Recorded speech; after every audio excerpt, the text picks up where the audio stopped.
Gentlemen, my name is Noah Garrett, and I am pleased to present Gearhead. Gearhead helps car owners to be completely in tune with the needs of their car. Consumer Report did a study and noted that 44% of people neglect to complete regular maintenance. From our research, we found out, and we spoke with 60 different car owners, we found out the number one reason for car maintenance neglect is not cost, which is what we originally thought. It's the unknown surrounding car maintenance. What needs to be done and when. And therefore they neglect it. For a service provider like a Jiffy Lube, the pain is a little different. The average Jiffy Lube works at a 60% capacity, which means 40% of the time their garages are empty and their employees are standing idle. In addition, their current marketing efforts result in a 1 to 4% conversion rate, which equates to about a $9 to $20 customer acquisition cost. And that's pretty high considering the average Jiffy Lube customer spends $63 per visit. So the solution is Gearhead. Gearhead is a small smart device that attaches to your car and it tracks mileage. Because Gearhead knows mileage, we know exactly when you need maintenance because your maintenance schedules are based on your mileage driven. And because we know your mileage driven and we know when you need maintenance, we can alert car owners when they have needed maintenance, thus eliminating the hassle and the unknown surrounding car maintenance, what needs to be done and when.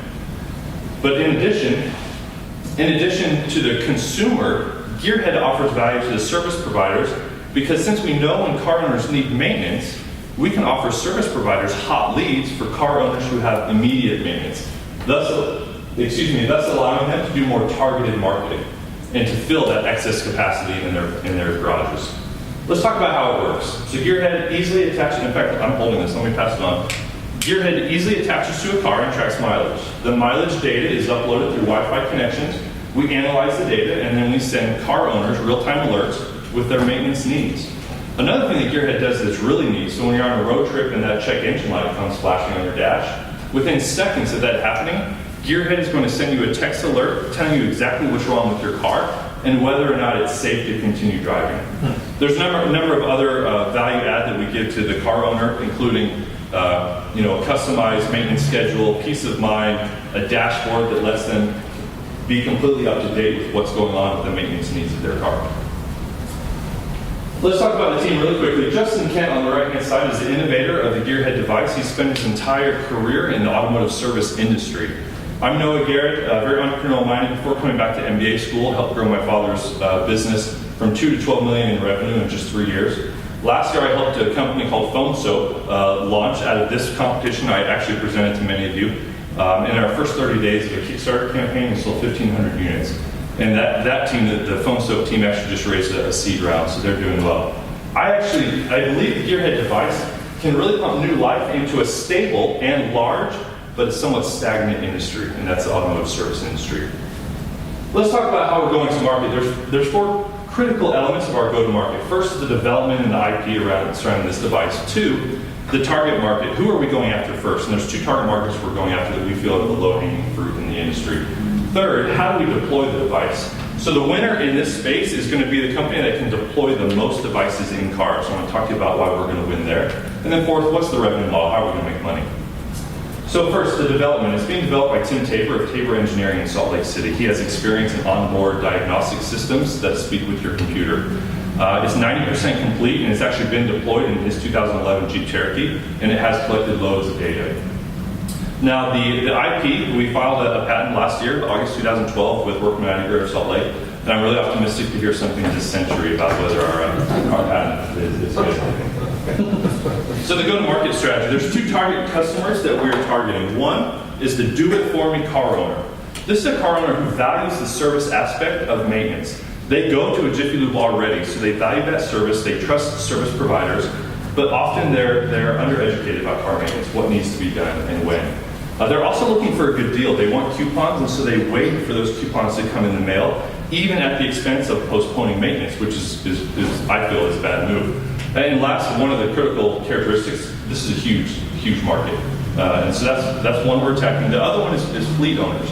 So fleet owners are extremely interested in maintaining the value of their fleet and thus completing car maintenance. However, as it was explained to us, assuring that maintenance actually gets done is near impossible. So Gearhead is able to solve that pain of helping the fleet owner make sure the maintenance is completed. So getting the device into cars is a critical element. How do we get this device into as many cars as possible and as quickly as possible? So for us to attack that issue, we've partnered with Dick Osler of the Osler Group. Dick represents the marketing efforts of 350 Jiffy Lube locations in Western United States. And the reason this is important that we partner with Dick, because there are 2,200 Jiffy Lube locations in the US, and he is going to be able to help us get in touch with many of them. And in fact, we've already contacted 4 Jiffy Lube owners, 3 of whom have committed to deploy 1,000 units in their stores on consignment, meaning they're not paying us for the devices until they actually deploy them in a car. And so that's great traction for us, and we're really excited about. Revenue model. There's 2 distinctly different revenue models that you need to keep in mind. One is a consumer-based revenue model. The consumers can pay $24 per year for customized maintenance schedule on their car and on their driving habits, timely error alerts and maintenance alerts to keep them up to date with what's going on with their car, a mobile dashboard so that they can, any car that you have responsibility over, you can have a mobile dashboard and know exactly what's going on with that maintenance, and then just peace of mind. And that's the subscription model. The marketing revenue model is for Jiffy Lubes and service providers. So with Gearhead, we know who in Provo need an oil change this week. We'll offer Jiffy Lube an opportunity to send text alerts to these customers of ours for a cost, $2 per alert from Jiffy Lube. So if we talk about the total addressable market, there's 254 million registered vehicles in the US. About 233 of those are actually registered as passenger vehicles or light-duty vehicles, and then 56% of those actually employ a service provider like a Jiffy Lube or a Grease Monkey to complete maintenance. So that gives a total addressable market of subscription and marketing alerts at around $3.75 billion. So let's talk about where we're going in 5 years. A critical element of the success of our company is this number right here. How many devices, and I've said it before, how many devices can we get into cars? Whoever gets the most devices in cars is going to win.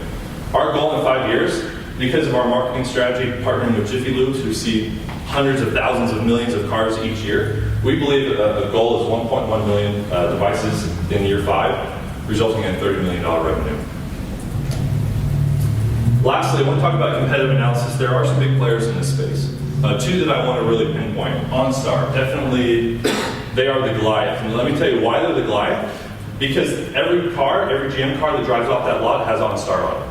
So again, the idea of whoever gets their device in cars, the most cars quickly, is going to win. And so it's estimated that OnStar has over 6 million subscribers. So right now they are winning. And they're doing a lot of things that we want to do. However, they're expensive. And as we've talked with customers, we found customers are very cautious to have GPS tracking their every move. What customers want, they don't want to know diagnostics of their car. They don't want anyone tracking them. They just want to be told, when do I need maintenance? Tell me what I need done and when it needs to be done, and help me get it done with coupons. And in fact, so this automatic company, I was reading one of their press releases, and there was a comment that literally said just what I said. Seems really cool, but it looks, speaking of automatic, seems really cool, but it looks like the focus is on saving money on gas as opposed to enabling better long-term preventive maintenance, which could be more costly overall. For example, it would be great if the app would tell you when you need oil changes, tire rotations, whatever else you can do to help protect your engine. And I originally asked if my partner was the one who put that on there, and he said he wasn't. So I sent it to him and he saw it. And that's really the space that Gearhead is playing. All these other companies, the car owner has to input the mileage that's being driven. With Gearhead, we're eliminating all the work that the car owners have to go through. Because of the device, it's tracking their mileage, the mileage is uploaded to the database, and then we're helping car owners know when they need maintenance. And then driving more traffic to the locations like Jiffy Lube, who are paying to do marketing to these customers. So this is a seed series. I'm looking for $400,000. We've done an internal price round, given ourselves a pre-valuation of $1.2 million, looking for a $400,000 investment. And I'd love to talk about any questions you guys have. You want to go through just how it's installed, just a little bit about the interface with your automobile and then the interface with your device? Yes, good question. So it installs to the OBD2 port. So in 1996, the federal government regulated that every car sold in the U.S. had to have an OBD2 port, onboard diagnostics. So is that compatible with any vehicle? Yes, sir. Yes, sir. It is definitely just a plug and play. So I told you it was deployed in Tim Tabor's 2011 Jeep Cherokee. He also pulled it and plugged it into his wife's Ford Windstar, pulled it and plugged it into his daughter's Kia Electra. It immediately communicates with the car, knows what kind of car it is based on the VIN number, and knows the mileage. Let's communicate with this. So the database we have, it communicates through a Wi-Fi network. So anytime you get within a Wi-Fi network, it'll upload the data, and it takes less than half a second to upload a week's worth of data. And then our database is, How does it connect to the Wi-Fi network? It's got a Wi-Fi radio in it, and I'm not totally understanding how this works. The guy who's doing it, the tape to me. 79% of networks have passwords, right? Yes, So, but a lot of places like McDonald's and Burger King and Starbucks, they have a connection that's not protected. You might need a password, whereas my understanding from what Tim Tabor, the engineer, says is we can still upload through that. We just can't pull information from their network. But you're going to have to pay for that wireless service connection or Wi-Fi connection of some kind, right? We do not. It's unsecured connections that we're connecting to. So you're going to do it like if you drive into your garage, can you get it to connect to Absolutely. your own Wi-Fi? Absolutely. So and then the user has to go to a computer to upload the information from the car, is that right? No. So when the device gets gets plugged into the car, the Jiffy Lube or the service provider who's plugging it in will connect the car with the database account, and then it's done seamlessly. The car owner never does anything from there. So then emails are issued through the wireless connection, but you have to have created that wireless connection, the Wi-Fi connection somehow. Yes. In my understanding, Either the Jiffy Lube has to do it, so whenever the car passes the Jiffy Lube, it Yep. uploads it or something? Or it can. Yep. Jiffy Lube has wireless. So what are the gross margins on the product? Good question. So right now the device up to 1,000 units is going to cost us $15 per unit. So margins, depending on how many we're buying, is between 50 and 64% gross margins. Is it all aftermarket? There's no OEM opportunity up front ahead of time? Yeah, I definitely think there's an opportunity for an OEM partnership. That's a big Goliath to go after. And because of our connections with Jiffy Lubes and other service providers, so I had one of the team members that I had helping me got in contact with Firestone. So I've got an appointment with Firestone Operations, and so I'm really kind of utilizing the network opportunities or connections I have now. OEM definitely a possibility. Now, most cars that are sold, well, not most, this is my question.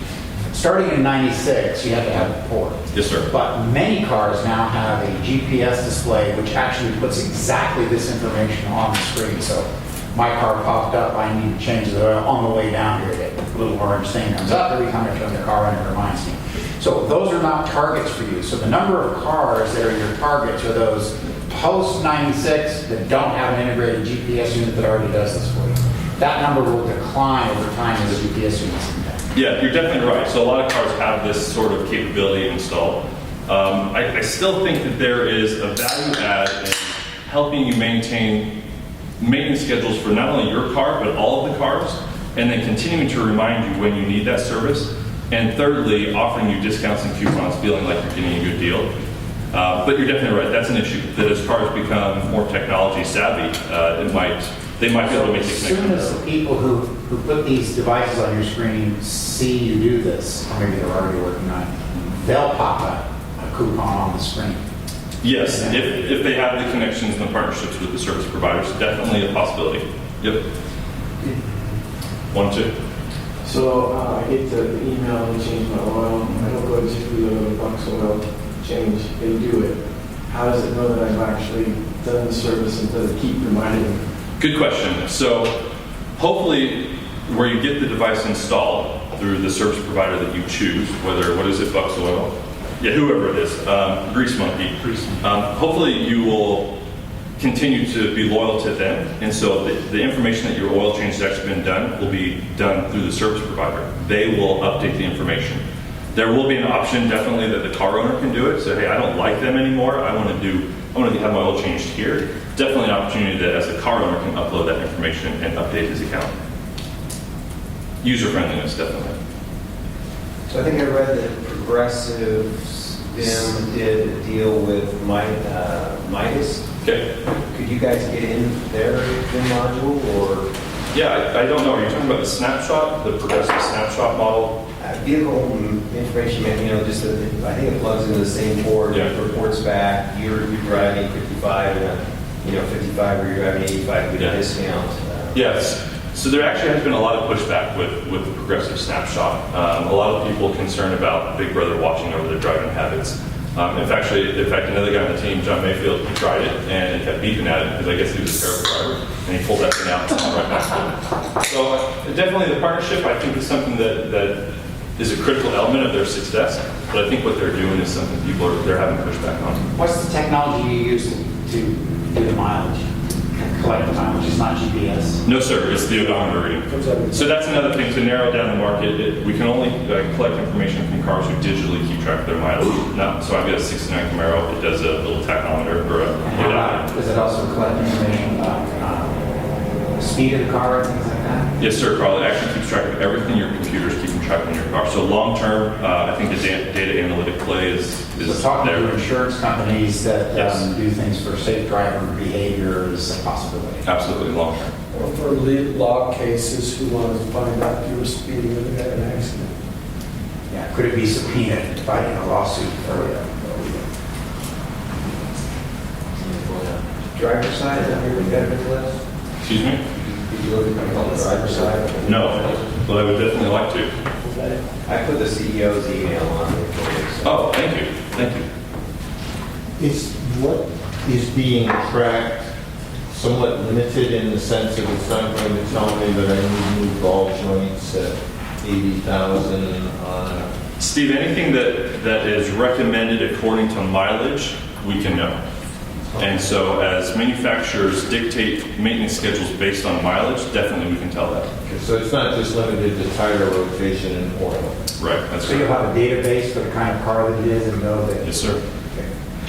Could you package and sell that data in some fashion back to the automakers? And Sure hope so. yeah, Yeah. seems like that's another revenue. What about, just keeping on the simple oil change one? There's a lot of kinds of oil out there. Depending on which kind you're using, I guess that comes back to you use the same provider, so Jiffy Lube would know that I use synthetic oil. Absolutely. And are you going to have Jiffy Lube give the device away? That's a great question. I'm surprised it hadn't been asked earlier. That we're in discussion with Jiffy Lube owners. So we need to offer them value. And depending on how much value we offer them, dictates how much they're willing to pay for it. Right now, the preliminary negotiations is we split the cost of the device. What's the cost? $15.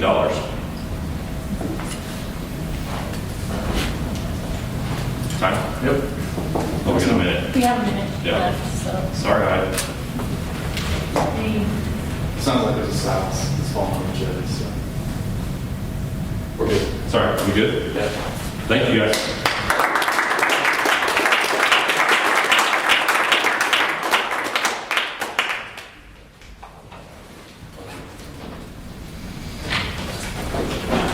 Focuses on selling software that increases employee productivity while at the same time improving the quality of operations. Now, one of our team member, Josh, who's actually here with us, has owned and operated the Baskin-Robbins in Mora. He's done this for the last 5 years and has used a paper-based system to help him in his day-to-day operations. And these are some of the pains that he has felt. Wasted management time, little employee accountability, employees don't complete crucial tasks on time, there's no real-time remote access, and it's difficult to monitor employee productivity. Now, these are the pains he has felt, but what about other business owners and managers? So as a team, we set out and talked with over 75 different companies from various industries, and what we found out is that 82% of them are still using a paper-based system in their operations. And other solutions have been Google Docs, or the rest are using Google Docs or Excel. But while working with these managers, we found out that many of them, in fact 72% say their systems aren't reliable and that they're difficult to use. And so our solution to this pain is Intuit Plan. And we've been able to hone it down based upon beta testing for the last year and also customer feedback into 4 modules: information, checklists, forms, and review. And these 4 together create what we call a virtual manager. And this solution, along with our business model, is very straightforward. Our customers are franchises and small and medium-sized multi-location businesses. And within this segment, we've been able to target over 100 different companies, and we have letters of intent from McDonald's, Subway, Costa Vida, Buffalo Wild Wings, a John Deere dealership, and even Central Utah Clinic, which is attached to many locations here in the Utah Valley. Now, working closely with these companies, and while using a SaaS model, we tested price points of $30, $50, and $80, and all of them were willing to pay $50 a month. So that is our revenue source. Now, looking into our marketing and sales strategy, we are very focused. The opportunity is large. The U.S. Census said there's around 6 million businesses with payroll and day-to-day operations. Of that number, 3.5 million is considered multi-location businesses. And at $50 a month, that's around $2.1 billion a year. Now, our strategy and focus is to go after fast food franchisees with 2 to 10 store locations in Utah, Nevada, and Arizona. And the reason for that is not only do we have ties to these areas, but also because we've been working with Doug Ducey, who is the founder of Cold Stone Creamery. He said we would be successful using a bottom-up, top-down approach, meaning that corporate never implements any type of solution until it's been tested by many of their franchisees. And so as we get into the influential franchisees, they push it up to corporate as a best practice, and then corporate then pushes it down to the rest of the network.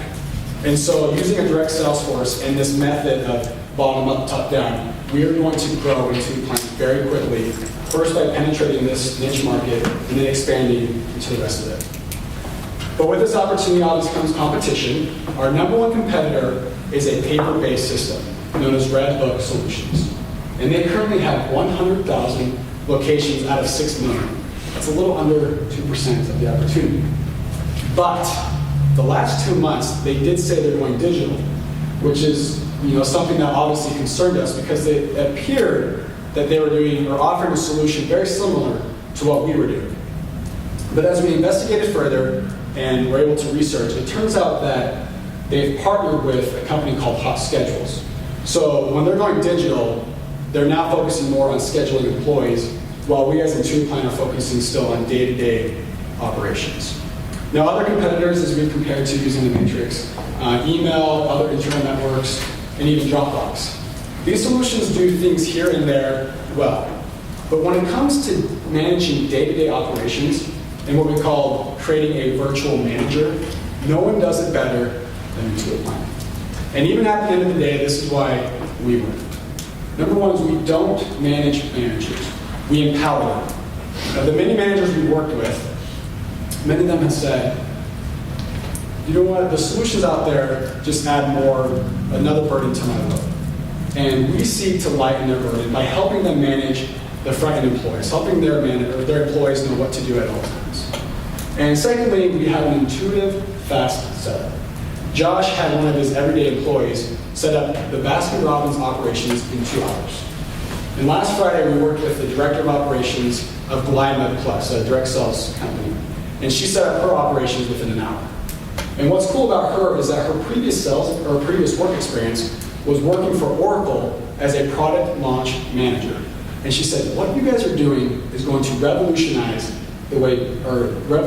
business operations. Now, she used to work at Oracle, and she said not about us. That's just something we thought was really cool, and obviously a unique opportunity for us. We also have, our solution is completely customizable by the client, not by us as a company, and not by an IT department. So for example, we take Excel. I'm sure all of us in this room have used Excel at one point or another.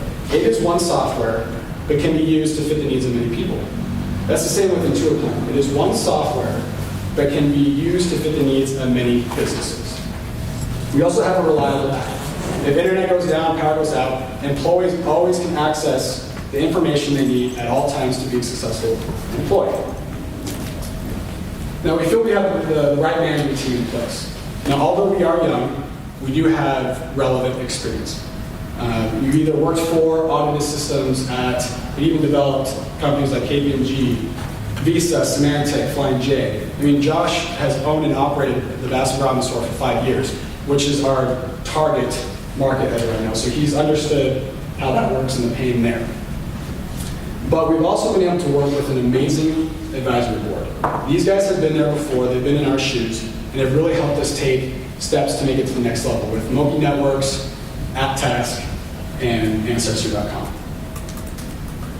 Now, our financial projections are based upon a 19-tab Excel model, so very in-depth, based upon different levers and different scenarios. But just to scratch the surface, it's based upon our direct sales force. Our first assumption is that a sales rep will get to a decision maker 15% of the time, and then have a 19% sell-through rate, which is industry average. Our second assumption is that by the end of this year, we'll have 4 sales reps, which will double every year. So in year 5, we'll have around 60 sales reps, which will account for around $15 million in sales revenue. Now, where we're at today is we've completely finished our information module. We have our app in the App Store. We have finished our pub subsystem, which is our infrastructure, where a business can take their entire operations and publish everything into their entire network. We have our 25 plus letters of intent and have been working with Amazon Web Services so that our solution can become completely scalable. And at this time, we are asking for $700,000 in funding for 2 reasons. One, to bring on a few more developers to finish the features that our customers are currently looking for and needing. And secondly, and most importantly, for our sales and marketing strategy. We want to hit the market quickly so that our competitors do not have time to react. In 3 months, as we said, we'll finish the rest of our features. They're already 75% complete. We just have to finish the details on those. 6 months, we will have fulfilled our letters of intent, started hiring executives and sales reps, and made our overall solution completely scalable. And then in a year, we'll have over 600 locations on subscription. So we are to plan. We make business better. Thank you so much. Any questions? Yeah, go back 3 slides. 3 slides. Financials. Financials, sorry. Is that recurring revenues? Yes. That 15 million, that revenue of 15 million, is that recurring revenue? It's based upon the subscription monthly every month. And how do I make this part of my debt? Who am I? Am I the owner? Am I the controller? Am I a normal employee?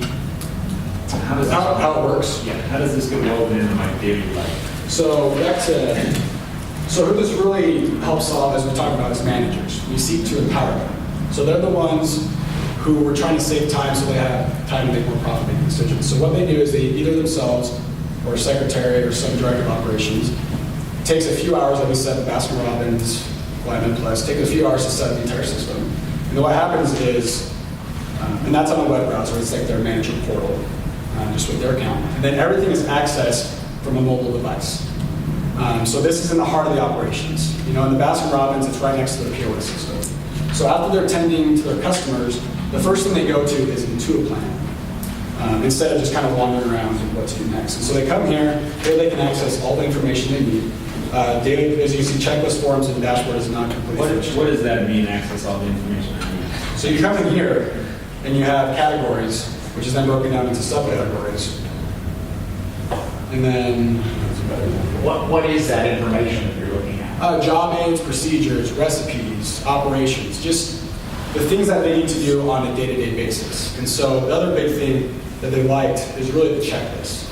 Kind of that idea of, hey, before it's on paper, but now it's a way for managers to now have that real-time access to say, hey, this wasn't done at this time, but now they know that right away. And so it just increases that accountability. Does this help me schedule my employees? This currently does not. But we've had modules, and that's part of what we're starting. If I may, my employees are scheduled using this system, but our focus is these core 4 modules. We're using this to get in the door, kind of that penetrate the market, but then we're going to create further features and modules in the future, one of them being scheduling. If I'm running one of these places, how am I going to do the review that tells me whether this is worth it or not? How can I tell what I'm getting for the amount I'm paying, and how it's going to save me that much money at least? Well, at the end of the dashboard module is all for the managers. At the end of the week, it creates a really easy review for them. So you can know which employees, all numbers of all your employees, how much they did not get done on an individual basis, which employee did not, what was their I said that percentage. anyway. I had another way of doing it. I do it anyway. How is this going to make it exactly? How am I going to know how much it's saving me? Well, in our experience thus far, in Josh's operations, it has saved him around $300 to $400 a month, based upon, less waste, less management time wasted. He does not have to focus so much on babysitting his employees. He trains them to come here, so that now he's doing more profit-making decisions. But in terms of how much it actually saves you now, we don't have much evidence as to how much it does. In terms of the customizableness of this, then each store manager would have to go in and take, the template that they've got from paper and enter that into your application in order to make it work. Yeah, there needs to be a setup time. But what's nice with our system, we've created in such a way that it's very, as I said, very intuitive. It took Josh's store only 2 hours. It took the director of operations of Gladden Customer an hour. It's not a very long process because most of it's broken down into files. When it comes to daily checklists, they just create their own items. Yes, they have to put in some effort, but it doesn't take that long.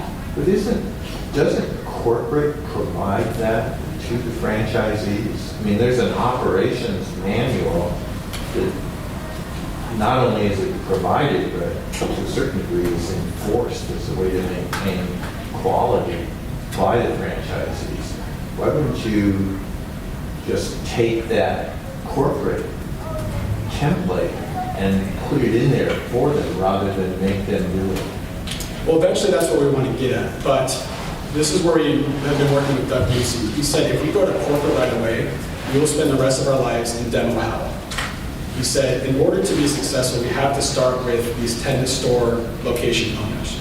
And as we get it to them, they help push it up. But the idea, kind of back to, I mentioned that pub sub system, eventually it'll all come from corporate. It's got a hierarchy system where corporate can create everything between information, checklists, and forms. And once it's created once, all the other stores can just subscribe and it's immediately accessed on a mobile device without anybody else having to do anything. So that's the future. But to get there, we have to start with these smaller. Why wouldn't you do that for the first? So let's say Cold Stone.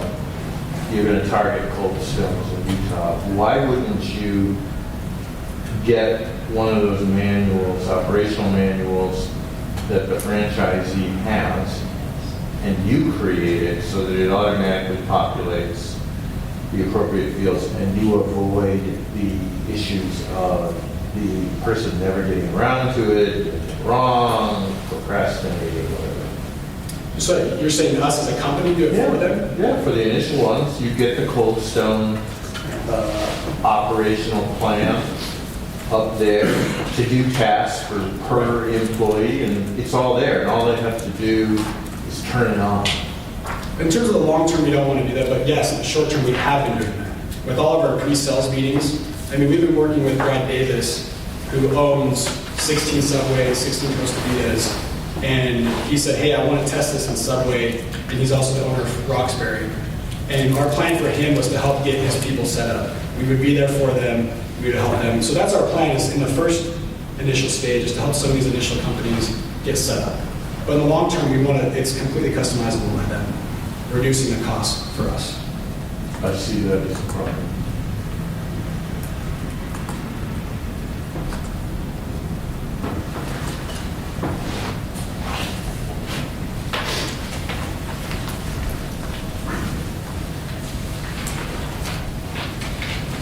Other companies that are out there and your competitor lists on pretty generic, SharePoint, other things like that. Sorry, say that again? Other companies, I mean, there's SharePoint, beyond Dropbox and email, and there's a lot of people that have business opportunity, I just searched and came up with a million. So your other competitors out there? Yeah. There's things here and there, but they seem to target, everything that we've seen kind of goes along with the POS systems. I've kind of gone through that approach. But in terms of managing day-to-day operations, so back to the daily checklist, to job-based procedures, all of them have currently been managed using paper-based systems. Back to our data of the 75 plus companies, I mean, 82% of them are still on paper in terms of day-to-day operations. And so in terms of competitors, they're still more on paper. And, generically, Dropbox, they can use that for information or email, but when it comes to task management, there's not much out there, especially for the fast food industry. Does that include inventory as well? I mean, tracking your purchase and sales and that? That's another future thing. It's currently, to get in the door, just the day-to-day kind of basic operations. This is your just operations, interfacing with your employees and all of that has to happen day-to-day. This is essentially a platform that additional modules could be added to. And I apologize, I wanted to just, if I could try to answer your question again, I wasn't sure if I had permission to speak. But to your point, and as well to your point over here, franchises already use third parties. So when we talk about metrics for measuring, what is to save my business, they already use third-party businesses such as Redbooks to print and distribute all their information. So in the same way, one of their corporate individuals gets with Redbooks, creates a solution, ours does that as well. But the nice thing is when I had an employee create the Baskin-Robbins system, they could have just as easily been doing that for the entire Baskin-Robbins network and Dunkin' Donuts, which is a sister company of 10,000 locations, just in that 1-2 hours. So again, we essentially create a system with unlimited printing potential. Because of our PubSub system, those algorithms essentially let you distribute that according to roles-based access and all of the above in the same way that paper does, just better. Well, just in that spirit, I'd be more than willing to meet with you two guys. We have an investment in a franchisor development company, and they've done a lot of IT development around it. So we want to have you sit down with him and I and go through the issues of customizable solutions. No, that would be great. We actually see this as a franchise in a box. You mount this to a wall or to a counter, and you just add these to new stores as you open them. Okay. Thank you. Thank you, guys.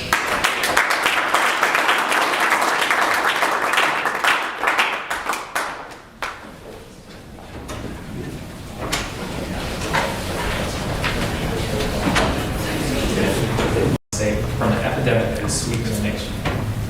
It's an epidemic you probably aren't aware of, and you're probably not protecting your families from. The epidemic is prescription drug abuse. So how big of a problem is it? Prescription drug abuse has tripled in the last decade and has recently become the #1 cause of accidental deaths in the United States. It surpassed auto accidents, it surpassed suicides, and all deaths from illegal drugs. The scariest thing of all is that these teens and youths are not getting these pills from drug dealers late at night in a dark alley. They're getting them from people like you and me. 70% of teens that abuse drugs get them from their parents' medicine cabinets when their parents are unaware. So it's a big problem, and it's starting to get noticed. Recently, the state of Massachusetts passed a law that requires a drug lock to be within 50 feet of prescription narcotics at all times. Other retailers and product companies are jumping on board too, making solutions for this problem. But they are expensive, bulky, and in most cases, they simply don't work well. Here's an example I recently purchased at Walgreens. It's $30, and it requires you to drill a hole in a table or a wall to mount the box to lock your prescription drugs. The MedLock device changes everything. It's a simple, inexpensive device that locks your prescription drugs in their original containers, leaving them inaccessible for two main groups. The first group is children. Children are curious by nature, and after about age 1, they can get off the tops of the child locking caps. This results in about 500,000 poisonings of children under the age of 5 per year. The second group we're trying to help is teens. Every single day in the US, 2,500 teens start abusing prescription drugs. So these are good kids that hear about it at high school and get curious about it. They come home and they start going through your medicine cabinets to find stuff that you have left over from a skiing accident or maybe a new mother's birth.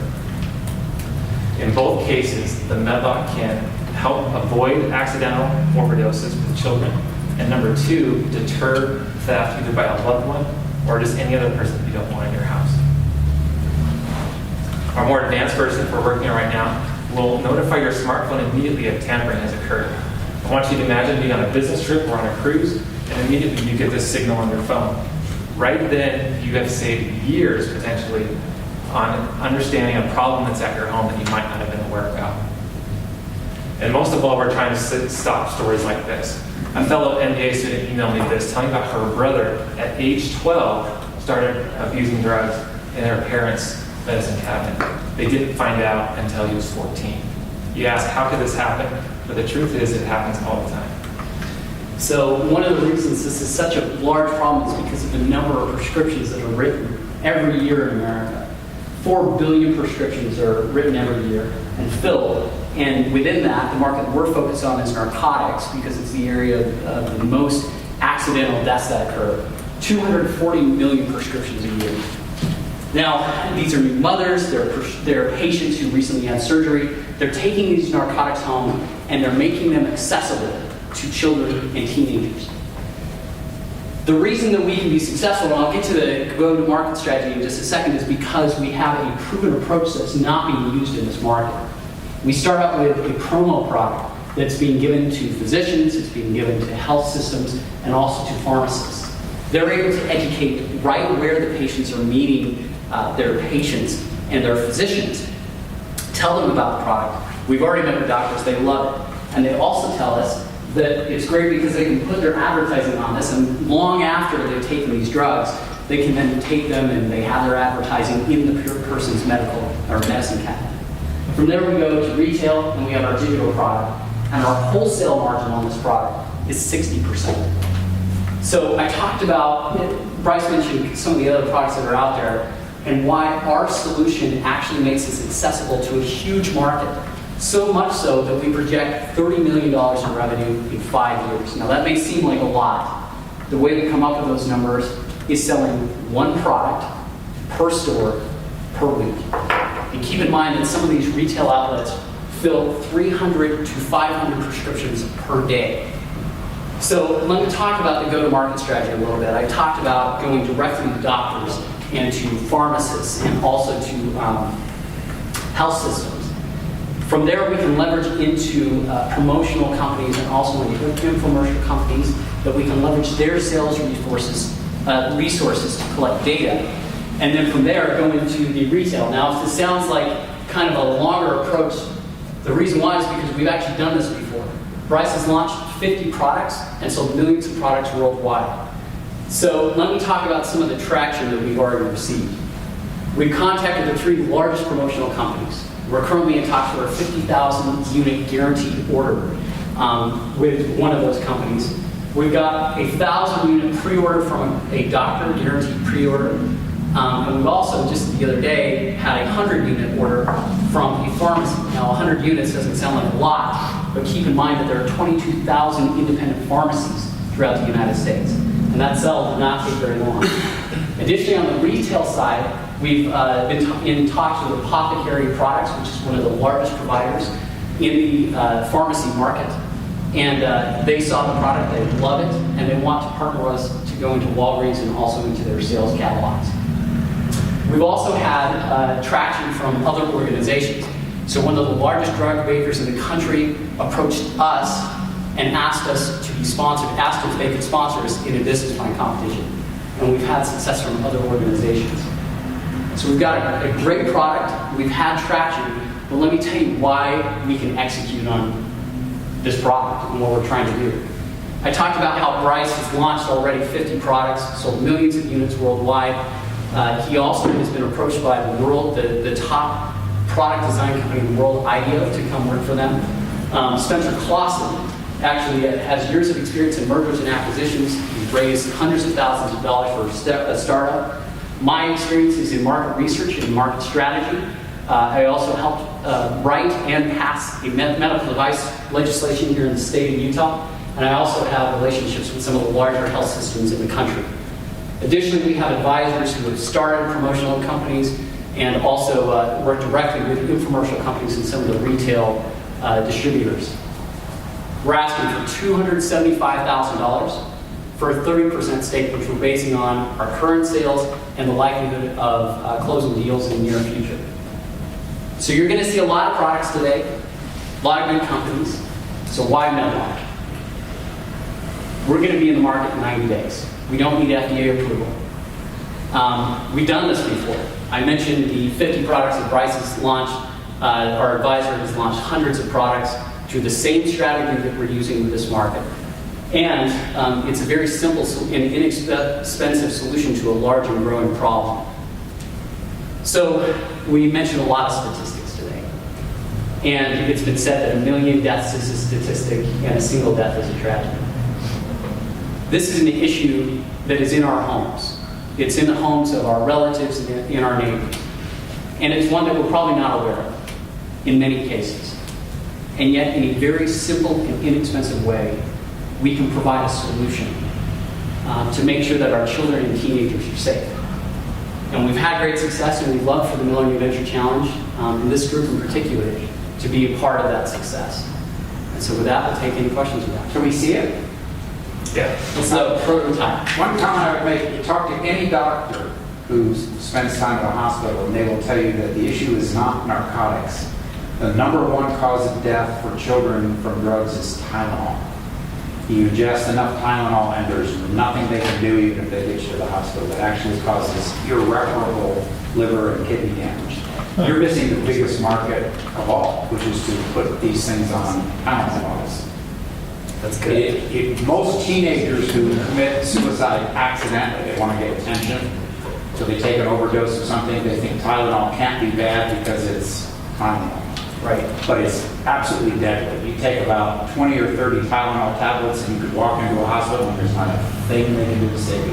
Yeah, that's excellent. So, That's good. simple combination of those. Yeah, yeah. And then second one, to connect to a Wi-Fi network. Yes. Explain how that works and how it connects to mine. Yeah, so what we're trying to do right now is work with existing alarm companies. So I think 17% of the homes in America have alarms installed in their homes. Working with an alarm company in Arizona to install simple magnets in the lid, so when it's detached, it hits an existing sensor box. Oh, so this wouldn't work through Wi-Fi connection. No. This would work through an alarm system. Yes. You don't have that in this current product. No, we do not. Yeah, we probably anticipate. So what will the cost be on the one that actually has enough to alert you when something has happened? Yeah, so we anticipate around about $450 right now. So our base model is about $1.10, super inexpensive. To add the sensors, we're at estimating about another $3 to $3.50. And then, and regarding the Tylenol comment, I love that. We actually talked to a gal named Kate Grow. It's locked right now, but we talked to a gal local here named Kate Grow. She saw our presentation. She called us. Her son actually did overdose on Tylenol. So we went and talked to her. He was in the... yeah, he did. They pumped his stomach and he made it. And so he actually shows up to some of our events here. And so one thing that's cool about this is our molds are coming in, family molds at about $6,000. And so we have a lot of opportunities to do private label and to adjust the neck of it to work for different size bottles. What size bottles are there? Great question. Yeah, great question. So that was probably our first obstacle that we came across. So we went to about 10 pharmacies and we checked all their different bottle sizes. About 80%, this is really targeted towards narcotics, not like liquid towards and stuff like that. So about 80% use the T13 bottle, which is what the one that uses right there. Our model would work at Costco, Walmart, Rite Aid, Walgreens, a few of the independent pharmacies around here that use local. And for narcotics, the pills are usually smaller, and so we don't know for sure, but upwards of 90% work on narcotics. So your picture, though, shows that it's mounted to a plastic case. Correct. It doesn't make it universal, so why did you have to worry about the neck size if you got your own mounted case on it? Yeah, correct. So for example, the 100-unit order we talked about from Edgemont Pharmacy in Provo, that's our promotional version right there. It will not have the full encasing just to keep it inexpensive. And you're right, the next size will be opened up for our retail version. Right. And it'll also include a T13 bottle with it for a few pennies. So if they want to dispose of their pills into their other pill bottle, they can do that too. Did you just crack it, Ryan? You just I cracked the code or I broke it, one of the It's okay, yeah, I mean, it's an internet prototype. So You break it, you buy it, yeah?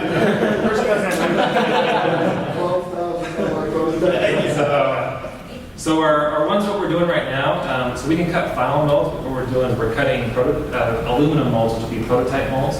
We'll be able to run a few thousand units off it out of polycarbonate, the same stuff nalgene bottles are made out of. So hopefully the idea is we don't have one on hands yet, but you'll be able to drive over it with a car and it won't break or shatter because it will be tight, it will be hard polycarbonate. Then we'll be able to take those units, take them through some of these local pharmacies, promotional channels. If our sell-through is good, then we'll be able to cut formal molds that will take us to about 300,000 units. So the picture, particularly the second pictured one, Yeah. that's a full enclosure then of the bottle or of the pill bottle inside something else, so that. Correct. And I guess that's to prevent them breaking it and getting it. Of course, you know then that they had stolen it. Yeah, it's an instant application. Really what it is so our initial cap is a very, very cheap option for the promotional giveaway. So Right. that's them. It has a lot to do with dressing it up for retail and giving a higher perceived value at a $10 price point. I suppose you could just pour the pills in too without the bottle. You could, yeah. We also have some other unique things in our provision that we filed that allow it to serve as different uses. You know, one comment I can make on design, and I'll be the first to say I'm not a design person. The combination thing looks really complicated to me. And I have noticed that with Master Lock, their latest products have gone in a whole other direction, which is like you line up the smiley faces, or you have 3 different colors and you just line up the colors, red, blue, green. There is no numbers anymore, you just do it like that.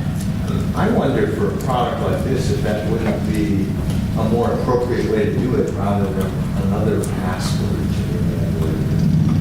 So anyway, just a thought. Use simple colors, for example, or smiley faces. Or whatever. You have the choice. You can either do symbols on that new Master Lock, or you can do colors.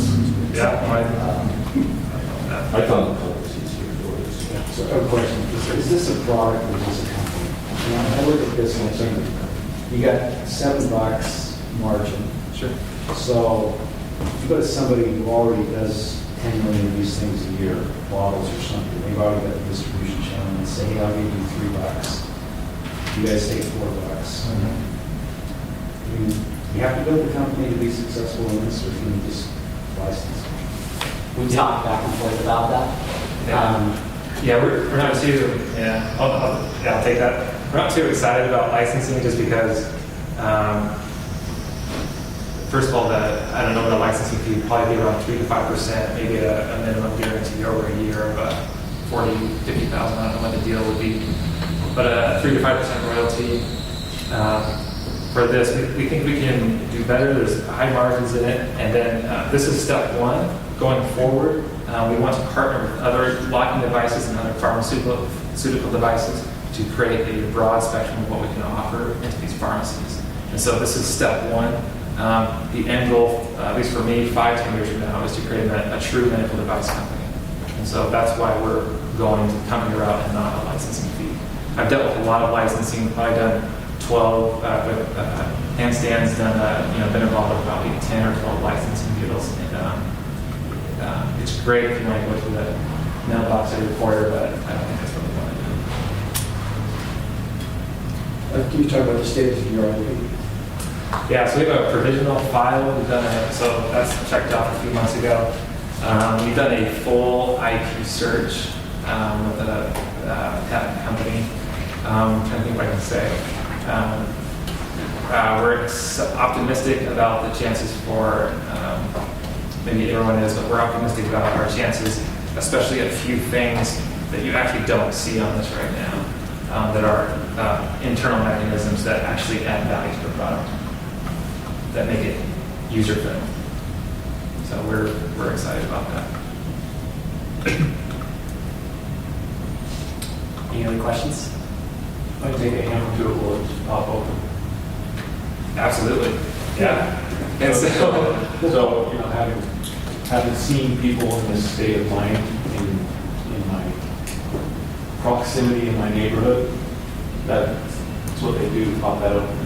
But it's more of a seal than it is a safe, right?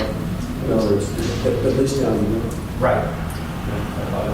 No, Yeah. Or even this one, if it's broken, it's like, If it's broken, it's Yeah. it's not So, broken. either way, like with a young child, they will not obviously be able to break it. A teen, we hope it deters them. An adult that's addicted, very much so. Yeah, they're going to take this and take a hammer and crowbar to it, and they're going to bust it open.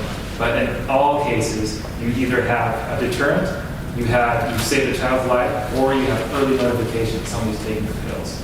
It's just like we put some pictures up here because that's probably not a common question, but the question we get asked a lot is, it's almost like this door, right? You come home and your door is shattered open, you instantly call the police and you're aware. Great. Good work. Thanks, guys. We appreciate it. Yeah, thank you.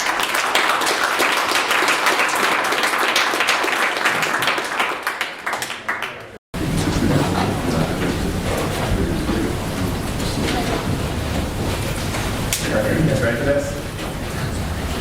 So in this world that we live in, there are things that you know that you know. Like, you know that the sky is blue, you know that the grass is green. Then there are things that you know you don't. Like, I know I will never perform open heart surgery. And then there are things that you don't know that you don't. And then it's weird that the truly great ideas can be ideas that change the way we live our lives. Let me give you an example of that. Maybe you're familiar with this, or old enough to remember this. This is a Sony Discman. When this came out, it was awesome. You'd run with it, it would skip, but it didn't matter. It was just the best. And then all of a sudden something happened. Something happened that you didn't know that you didn't know. And Apple came out with the iPhone, and it changed the way we live our lives. Now, we're not comparing ourselves to Apple by any means, so don't get me wrong. What we are saying is we're going to change the way we live our lives. So 70 years ago, Chuck worked with the food store category. And since then, many other players have joined in on the success. But the problem is that they still use the same method that was developed 7 years ago with lid and base. Now, with this method, it has 3 problems. And these problems were identified by us, by an international survey that we did with more than 200 people. And here's what they had to say. We can never find the lid. Try to keep it as organized as possible, but where's this container? Because that's what I know. Jumping up my drawer. Yeah. The most annoying thing ever is to get Tupperware, the lids don't match. Keep in mind, we don't know these people. This is not my mom or my family or anything. These are actual people with real problems. I would like to say most of your doors probably look like that. So I'm just looking out Oriware. Oriware is a flat line, foldable food storage container with an integrated lid. So it solves all 3 problems that were previously mentioned, and it does it in 1/4 the space of traditional container fire. The opportunity we have with this product and these ideas is marvelous. This is an $8 billion industry globally. And in the US alone, this is worth $2 billion. Now, we'd be crazy to go after $2 billion every day. So what we're going to do is we segmented off a group that's worth about $200 million. Now, this group that I'm talking about is the trendy matriarchs of the families, are newer moms that are fashion-driven, oriented towards efficiency, and love great design. Now, how we're targeting these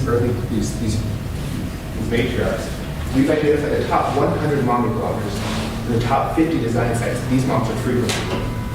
We believe by leaking our product out to these websites that we can create much of the initial buzz and the initial sell-through of our inventory. Now, in year 1, we're going to produce a 5-piece set. A 5-piece set that covers 80% of the most common sizes used. Now, what this allows us to do is manage a single SKU. So we're not having to manage a bunch of different SKUs. So we can really focus on nailing it before we scale it. As well, in year 1, or prior to, we'll launch a Kickstarter campaign. Now, this isn't to talk to the early adopters and to raise money. This is to gauge what kind of inventory purchase we need to do and prep for our launch. And as well, in year 1, we will strictly go online. This allows us to manage our brand and our image by strictly staying online before we go, and helping us nail it before we scale it as well. And we believe in year one, we do around 325,000 sales. Now, we think we can maybe do more, but we want to limit ourselves to what we're doing at first. In year two, this is when we start branching out into the more brick and mortar stores. Your Anthropologie, your Target. And we know the buyers at these stores. It's not a matter of if, it's when we want to approach these stores. In year two, we do around $1.5 million in sales. Now, in year three, it gets great. We have other products in the pipeline that are phenomenal, that are equally, potentially as successful as this, maybe. But there are things you didn't know that you didn't know, like I previously mentioned. So I'd love to talk more about these a little bit later. So as well, in year three, we potentially license this boardware out to some of the major players, like a Pampered Chef that has 60,000 distributors in Illinois. So you would be able to sell into the 60,000 and be able to capitalize on them selling. So it's just, you automatically have 60,000 sales because they're private cases. So in year three, we do around 5.5 million in sales. Now, where we're at, we're finalizing our prototype right now and getting ready for market. We had this idea about a year ago, but it didn't take flight until 2013, the middle of January 2013. We saw these opportunities for these discipline competitions. And Oreware is our flagship product. It's currently patent pending, and we've already created a lot of buzz within the VC world. Brain Capital has already approached us and was willing to put up the first 100K. Reese Capital as well has approached us and asked us to go with them. But we're not going to take the first money that gets thrown at us. We really want to see what else is out there and work with the best possible money we can spend so we can have the best investors possible. So our competitive advantage. We solve all three problems that people have with their prototype work, which puts us in that coveted top right corner of that so familiar grid, away from all our competitors. And what this allows us to do is, as well as have a premium price point. So we will sell our 5-piece set for $45. And as well, this isn't crazy. Other premiums range from $40 to $100. So if anything, we're on the low end of the premium side. We want to be able to capitalize on the novelty of Oreware. As well, our COGS for this 5-piece set is around $7 to $9. Which gives a wholesale margin of 64.5% and a retail margin of 82%. This happens because we're a vertically integrated company. We're working directly with the manufacturers. There's no middleman that takes a part of our margin. So it all comes down to this, really. Who's the team? Who's going to execute this? Dr. Ryan Delzubi has his PhD in mechanical engineering with an emphasis in manufacturing. He is currently the senior vice president of the Society of Plastics Engineers. When Michael Jackson is in Milwaukee, this guy is to plastics. So Travis and I are brothers. We were the 2007 BYU Business Plan Competition winners with our idea of Kaiway. We were the fourth small business plan competition runners up. We've launched dozens of products and worked with manufacturers around the world. Ryan Davies is the last member of the team thus far.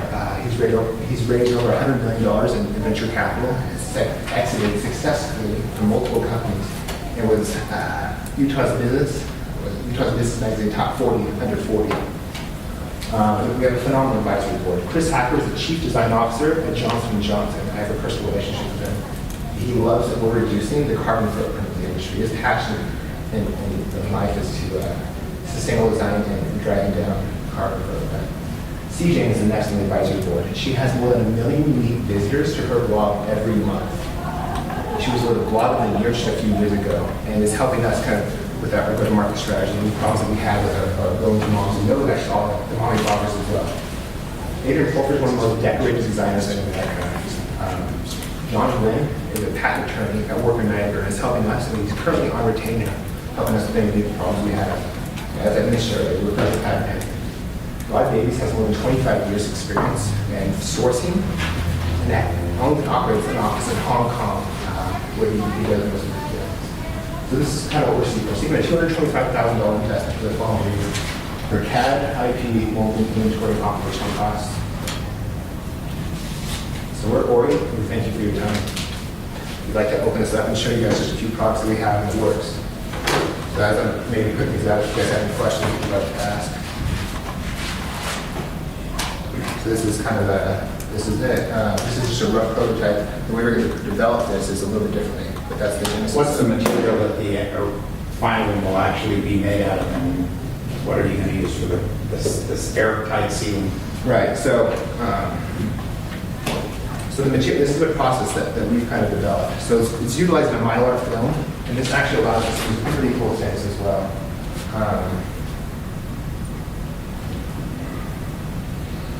So I mean, it's not just normal Tupperware. We can create any design we want to because we're embedding a piece of Mylar film into this that creates the hinges on the outside. So for instance, I mean, it's just like this. It would be on the inside, we'd have that little hinge. And Mylar film, the one we're specing, is a bulletproof material, so these hinges are not going to really. And then for the top, it's just basically a rubber gasket, or a silicone gasket that you can basically put. Yeah, that's very similar to this. Essentially, we basically just put your lid down there and seal. Now, I actually have seen a competitor of this that you don't have listed.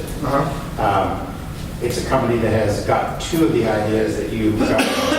The lid snaps onto the bottom so that it doesn't get lost from the device, from the box, which is one of the biggest problems with these things. Right. And then it has silicone gasket types so it smushes flat. But do you guys know about them? Yeah. No, we've done advanced patent search, and we're familiar with everyone that's done anything, but this idea. Go ahead. And that's, so, I mean, I can talk to our IP if you want, but. Yes, I would like to hear how that's protected. What is it that you protected in particular in the patent? So it's the manufacturing process of the hinges. It's kind of where the utility patent goes. The design patent is in it of itself. So somebody could make a full flat version of it where the top is not attached but snaps to the bottom and they would avoid your patent? Not that I'm aware of, but I can speak to that with you. Might want to patent it so that it's not just the hinge top that covers it, but the collapsibility. So I mean, that way nobody can get around and just snap it, put it on the bottom. I think this is an interesting idea. The biggest risk I think you face here is that some big player in the industry will find a way around the patent and overrun you with the distribution channel. Right, I mean, that's why we're working with Workman Agri, who's the best of the best. And that's, I mean, we only want to use the best to be able to fight against these larger competitors. So, I mean, the other product in the row, so we're not a one-trick pony, essentially, is your kid's lunchbox. So essentially, this is, put a handle on your kid's lunchbox. After they're done eating, they essentially just close it, put it in their backpack, and they're done. Not this bulky thing that they need to carry around. You could also use it for camping. A lot of people carry a Tupperware type thing around for boiling water. So if your material will hold boiling water, you can do something where you pack it flat in a pack and get water inside. So Ori serves as a reward of a company. Ori derives from origami meaning folding. So all the products we develop will kind of initiate and have the root word of Ori and then thin. So Ori then would be a larger container for your seasonal objects. So talk about the food container and run it through a dishwasher. Run it through a dishwasher. I don't have one here with me now. A dishwasher. That's my wife. So essentially, I mean, so you could just do it like that. Yeah. You would suggest code. No, because you would be able to think this. I mean, it's as simple as any other one. You just have a lid where you put it like this and have a lid over the top.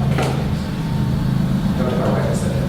Tupperware and other kinds of products are very flexible. Will that break if it's dropped or stepped on? No, we stepped at least in Triton material, which is almost bulletproof. I think Nalgene bottles are made of this, and so they're supposed to be almost bulletproof. What about the place where they're the hinges? Together on the hinges. So that's the Mylar film that I spoke to. So it will be double hinged, essentially like this, like I showed earlier, which allows you to show you guys some of these things. It allows you to have two. So you have the one in the middle that goes down, and it pinches, and you have another piece of Mylar film that's on the left on the back. Snapped? No, I mean, that's why we spec Mylar film, because it's essentially bulletproof material. And it allows us as well, like I showed, but any design in the middle of the injection molding that we want to. So if you wanted to license this out to Disney or whoever, I mean, you could have these, and the images will never erase because it's inside the box. So another great product that we have is Ori bag. This is basically a bag that prevents any smells from leaking through. So let's say you put a dinner in the room with your wife. You go, you eat dinner, and then you have the food in your car. It stinks in your car. So what we've developed is a bag that folds down to be this, essentially. And you have this. And so, I mean, if you guys don't want to smell bacon, you can try to smell this. If you buy now, it's just a product for you and for you only. What do you sell it for, and what are the margins and where do you have to manufacture? For which one? The oil bag? Well, the main product. The main product. We've spec 3 different places. After this trip, I don't. You guys already ate lunch, right? So I'm not straying. So we've spec. There's a factory in Shenzhen and Guangzhou that we're going to be working with on this product. We don't want to just stick to one factory because we don't want something to happen in that place and then have us kind of have all our eggs in one basket. So yeah, we're familiar with these factories, but given that Rod Davies has worked in China for more than 25 years and knows all these factories. So this will be made in China, essentially. And the cogs? What's the margin? So a 5-piece set would be around $7 to $9 for this. So the great thing about plastics is 85% of your cost is plastic, which is awesome for us. And that obviously, as we go up in quantities, that price is going to drift down. Not to be, but I look at this and I think I get some food down in this little thing right here. Right. It's not clean, and then to put it in the dishwasher, and it doesn't clean it because it's open, and 2 weeks later I got all this black mold or something going in these things. Is that going to happen? Not to you, specifically not to you. No. So how we've done this is there's another piece of mylar film that goes on the inside of this, so there won't be any food kind of touching these outside hinges. Oh. So it's a flat surface. So nothing gets in between here? No, because there's no food touching that area. So as you look at this piece, you'll see that it's all a flat surface, and so there's no hinge on the inside. And this is what kind of makes that joint, and when you collapse it, so that makes sense. I'd love to answer any more questions if you guys have. You guys want to smell some pizza in a bag? Yes. So that's another opportunity. Question for the judge. So this is a consumer product. How much does it really take to get this thing? To get a brand? What does it take to get a brand? It all depends on whether... Is it $10 million? It all depends on whether the infomercial pays for itself. If you can get enough margin from revenue from your infomercials that can basically sustain yourself, then you can run them all day long, all night long, and you can create a brand and do it. But it costs $100,000 basically. Yeah, that's a much cheaper route. I mean, if you want to go, shelf space and branded, you're spending tens of millions of dollars. Yes. So this seems like an infomercial, doing. And there's more. Yeah, we can potentially license this out as well. If that's You don't have a premium attached to infomercials. Right. That's the challenge. So yeah, that's the challenge as well. I mean, if you want to capitalize on the novelty, you might go the brand route. We even think that $45 might be a little bit low out of the gate. We could probably bump that up. The voting bloggers are great. I mean, they are huge influencers. Yeah, so they did a study, CBC did a study. They said they have more than $2 trillion of buying power with mommy bloggers alone. And I mean, like we have CJ, she's one of the best bloggers out there. 1 million unique visitors per month. I mean, if you have 1% of that, I mean, that's 10,000 units sold right there of sell-through. Yeah, you do web fulfillment. It's 4 to 6 million to kind of get it going. Right, and with our margins just through our website, like 82%, that's great. What are you asking for again? So $225,000. How far does that get you? That gets us 5,000 sets of order, where essentially this covers our IP, it covers the renderings that we need, and then our operational costs are around $55,000. Now we're not going to take a salary every day for this money that we're taking. That's probably the stupidest money we take is a salary. And then you raise another round immediately? Right. So that set that would cover this 5,000 sets we order with. So it's like 3 months, you're back for more money, or what is it? No, because we sell through those stuff, potentially that would give us the capital we need to launch the next one. Does that make sense at all? Because then you're out of money, and you just got to order the next inventory. Yeah. Then you got to order 10,000, and use all the money. How do you get out of this? So yeah, You line the next inventory. so yeah, I'm sure investors would feel that they have to put that money into it to help. Any idea how big that would be with all the working capital and stuff on the water and all that? Any idea how much? We know that costs, and as we grow, this obviously the cost will come down.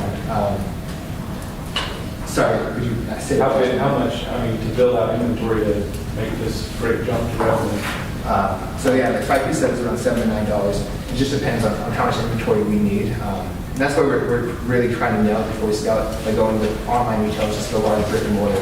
That's one of the biggest problems that new startups face is potentially going too far too fast. It's further substituted. kind of that whole bowling ball that you're going to that one end. Well, you don't have to spend all your cash just because you have it, but you should give yourself 18 months to 2 years of revenue. So I suspect you're raising too little cash. Okay. So that might just the first bit of cash. First phase, then the second phase, and then after that. What was the valuation of the business? Did it say what percentage of the company you get for that investment? Correct. And so it's kind of a tough one to answer at this point because we're not going to start raising capital until we have functioning prototypes and a few other things in place so that we get a higher valuation. Is that You're asking for $225,000. right? But that, that will be basically brought in until later after we've done our Kickstarter campaign and shown proof of concept essentially. So just a comment. All the tooling and all the things that you're manufacturing, it would just seem that a better place to start is where it might be easy.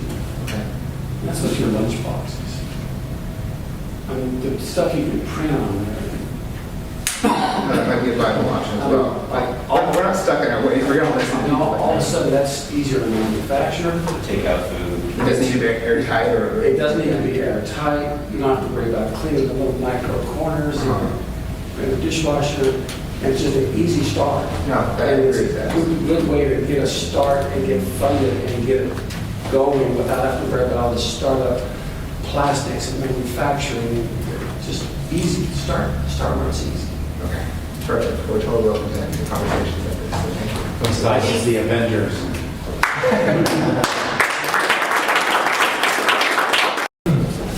So we're outlet baby monitors up all night, so you don't have to be. When my wife was born, they thought everything was okay. So they sent her home from the hospital. Her parents were really excited. And a couple days later, her mom felt like she needed to go check on her. So she walked into the room, she went up to the crib, and she saw that she was starting to turn blue. Like any new parent would, she panicked and she ran into the hospital. It turns out that my wife needed heart surgery. And it was lucky that her mom checked on her in time. Situations like this really worry parents. You know, I want to validate that. I'm a parent, I've got 2 kids, and although it's an amazing experience, and I'm sure many of you know, at the same time it is really stressful. We left the hospital with our 2 kids when each was born with a list of things that said, anything on this list goes wrong, bring your child immediately back to the ER. And so those fears for us, they were really valid. We came right out of the hospital, and to be honest, we really didn't think for the first year. You might have had a similar experience. But we've had a lot of parents reach out to us that we're not alone in this. And I want to share this with one mom. She said, I've been to the funeral of a 6-month-old who died of SIDS, and I know 2 other mommies who've lost their kids the same way. So SIDS is sudden infant death syndrome, an unknown cause of death, most often related to some sort of respiratory failure. Unfortunately, the #1 cause of death for infants in the U.S. today. So she goes on, my own baby has had 3 blue spells, where if I hadn't heard our monitor or seen her in time, she would have died. Those fears you're talking about are valid, and anything that saves a baby's life is worth it. So we knew we had a real problem on our hands, and we brought a unique solution to this. Our solution is the outlet baby monitor, which in the simplest sense is a sock. It monitors heart rate and blood oxygen level, and relays these things wirelessly, first of all, to a relay monitor, which acts as a primary alert in case the baby stops breathing during the night. It can alert the parents not that know something's wrong. For convenience, it also goes to a parent's smartphone, which then can show them if they're on a date, if they're out of the home, if there's a babysitter, they can still have access to their baby's vital signs and know that their baby really is sleeping peacefully. So the coolest thing about this technology is not only do we have access to heart rate and oxygen levels in the blood, we also can track sleep and we can track quality of sleep over time. That information can be sent in a push notification to parents, and things such as, Anna has got 50% less quality sleep last night. As a parent, that shows me, okay, something's going on, you need to make sure, just keep on top of her immune system, make sure she's not getting sick. But with the pediatrician, this information can be used for early detection and proactively watching your child's health to find problems before they occur, such as asthma or allergies or sleep apnea. So we took our technology to doctors, and we got really good feedback. One doctor said that this could just revolutionize the home healthcare market. We met with over 40 doctors and other medical professionals, and it was a really positive experience for us. Almost by accident, we got picked up by a lot of news feeds, and this went to 15 different countries, and you can see some of the big names here.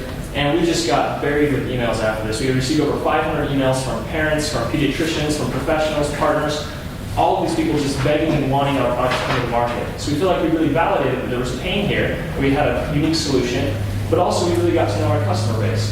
Exactly. So let's talk a little bit about those customers. 4 million babies are born in the United States every single year. Mintel did a study and found that 50% of parents purchase baby monitors. So we decided to be kind of conservative. We capped our market at $500 million. What was really interesting to us, though, is the amount of babies that are born with asthma and sleep apnea and prematurely every single year. Because if you can imagine that situation, parents are stuck at the hospital with their child for an extra few weeks. The child's hooked up to monitors and they have constant supervision. That parent then has to go home and do it alone and doesn't have that peace of mind that the monitors were giving them. So we feel that we can enter the market right there, and that'd be a perfect market segment for us to start with. You all know probably the competitive landscape. You have sound monitors, movement monitors, video, and then the combination of all of them. What's really interesting is the distribution of which monitors are being purchased. 75% of the monitors are being purchased right at the $200 price point. So I have the little curve right there. And that's where we're going to price our product, which really makes a lot of sense because if we're the exact same price as all of our competitors, but we're the only baby monitor that's FDA approved, we're the only baby monitor that's getting to the root of the problem, the whole reason you buy a baby monitor in the first place, and we can work with your pediatrician and see all these things over time and look at trends, it really is a no-brainer why people would choose our monitor over any other one. Right. Moms have told us that they want to see our product being sold in retail locations. So we can make our product for $45, that includes packaging and shipping, and then we'll sell it at a $250 price point, which gives us a 63% margin on the product, and it gives the retailer a 104% markup. So we feel like we have good room there. Now, we built a moat around our technology. We've got 3 provisional patents. We're working on the first utility, and we have 9 possible inventions that we can patent with our product. And we're working with Workman Navigator to do this, and they're a great firm. Now, some of the possible things that we can patent include the overall sock design as well as the wireless transmission process specific to our sock.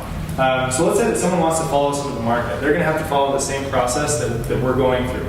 That includes 13 months of FDA testing and clearance, and then on top of that, they have to find a way around our patents, which we have some gatekeeper technology on the foot. So they're going to have to look to find a reading on the finger, the earlobe, or the forehead, and I don't see a parent wanting to put a monitor there anytime soon. So during that time, we're going to be trying to capture as much of the market as possible.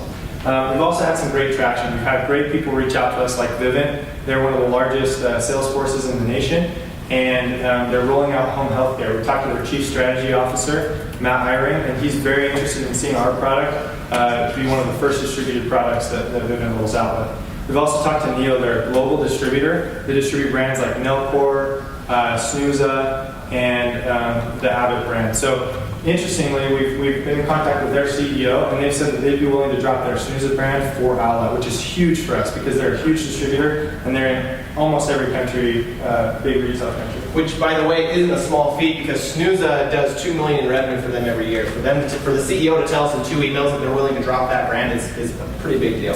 Right. But we've also been in contact with the VP of business at Newell Rubbermaid. They manage brands like Sharpie markers that you've all heard of, Graco baby brand, as well as the Rubbermaid products, and they're very interested in our product. They think it has great potential. So we wanted to make sure that this technology would be feasible at home. We've done over 70 hours of infant testing, and we're very confident that it will. We've transmitted data over 60 feet, which is across the entire span of a house, and we can go up to 16 times further than that with our chip. So it's just a matter of making sure that the battery consumption versus wireless transmission is right. We're also going to get 100 samples from a manufacturer in Shenzhen in June, so that we can start our FDA clearance testing and also get to market. Yeah. So we've told you the secret plans, how we're going to get to market, what we're going to do. We want to tell you who we are and how we're the team that's going to execute it. We're 5 fathers, 5 equity holders, 4 employees, and 10 interns over at Owlet. This is the equity team right there. I specifically want to talk about 3 of them. Zach Baumstow was president of a product development group where he managed $70,000 as a college student deciding which products to build for entrepreneurs. So he brought to market products like the Hydra, Active Alarm, which you might have heard of last year, the InstaLevel, and Abacus. He did the electronics on all of these, and he's really an electronics genius. We're super excited and lucky to have him on our team. Kurt Workman was the president after Zach, and he managed the exact same fund, made the same decisions. He brought to market the Shade Wagon, Vital Feeder, and Sonic Lens, which some of you might have heard of last year as well. I'm not new to the startup world. Last year I started a company with some friends. We did $63,000 on Kickstarter, back when Kickstarter wasn't really known by anybody. And just recently they raised $800,000 and they're moving forward to continue building the business. And we don't really want to talk about this to kind of brag about ourselves, but we want to tell you we are really excited about entrepreneurship. And we are really excited to make this product a worldwide brand. And we feel that our experience is something that's going to help us in that. So our go-to-market strategy is pretty simple. We're going to be in product development until the end of May. And then in June, like Kurt said, we'll get 100 samples and we'll begin our FDA testing. The testing will be finished in September, and we'll just be waiting for clearance to come back from the FDA, which actually takes quite a while. But in the meantime, we've already been cleared in Canada as to be able to start selling in September. We've already gone through the legislation and everything. All we need to do is see our testing. So really exciting about that. And then we could start selling in the United States as early as March. So that's it. Yeah, and so we've told you what we're going to do and who's going to do it. We really want to share and end with why we do this. As a parent, it's really hard. As a team, it's really hard to get emails like this, but we get them all the time. And it really motivates us and helps us wake up in the morning and really want to keep focusing on this. So I want to share this. This parent said, I'm a PA at Children's ER, and we just lost our 10-month-old baby to SIDS 3 days before Christmas. I couldn't imagine ever being able to have another child without having access to their vital signs. We look forward to your product being released and giving us the peace of mind we need. So I can tell you as a parent, it's an amazing experience being a parent, and we want to help keep it that way without it. Thank you. Any questions? We want to get a few questions, and when we're done with questions, we'll make sure to leave enough room for it. We can actually show you your heart rate here on our little demo. We'll show it on our phone, so it's if you want to do that first, you can do that after. What does the FDA require from you to get approval? So it's a pretty outlined process for pulse oximetry because it's been around for so long. So there's actually you can go with this. So between $100,000 and $150,000 is what we're looking at, and 9 to 13 months of clearance time. But it requires accuracy testing, biocompatibility studies, and then just the regular UL compatibility. So that was, and just to kind of throw on top of it, that was a very common concern. So we reached out to the two largest pulse oximetry companies, Masimo and Nonin, the VPs of regulation. We got to talk to them. And then we've already talked to the labs, and we've already quoted out and scheduled out when we're going to be working with them. So it's a pretty good process. The difference is that pulse oximeters are used in doctors' offices for a one-time measurement. These are continuous monitoring. So although this is a great idea, I actually have a partner that actually came from this group who lost a baby to SIDS 11 months ago. So this is, of course, a very, very big deal, and you're right, a lot of parents are going to get interested in it. But you will, unfortunately, probably still lose babies because of this, and then you're going to have the product liability issue big time because it's going to cost you $2 million an incident. So you're going to have to be insured against that. Yeah. The baby poops down its legs, the sock doesn't work, the baby dies, you guys are liable. Definitely, and just to kind of answer your last question or your last comment, we've actually already looked into insurance.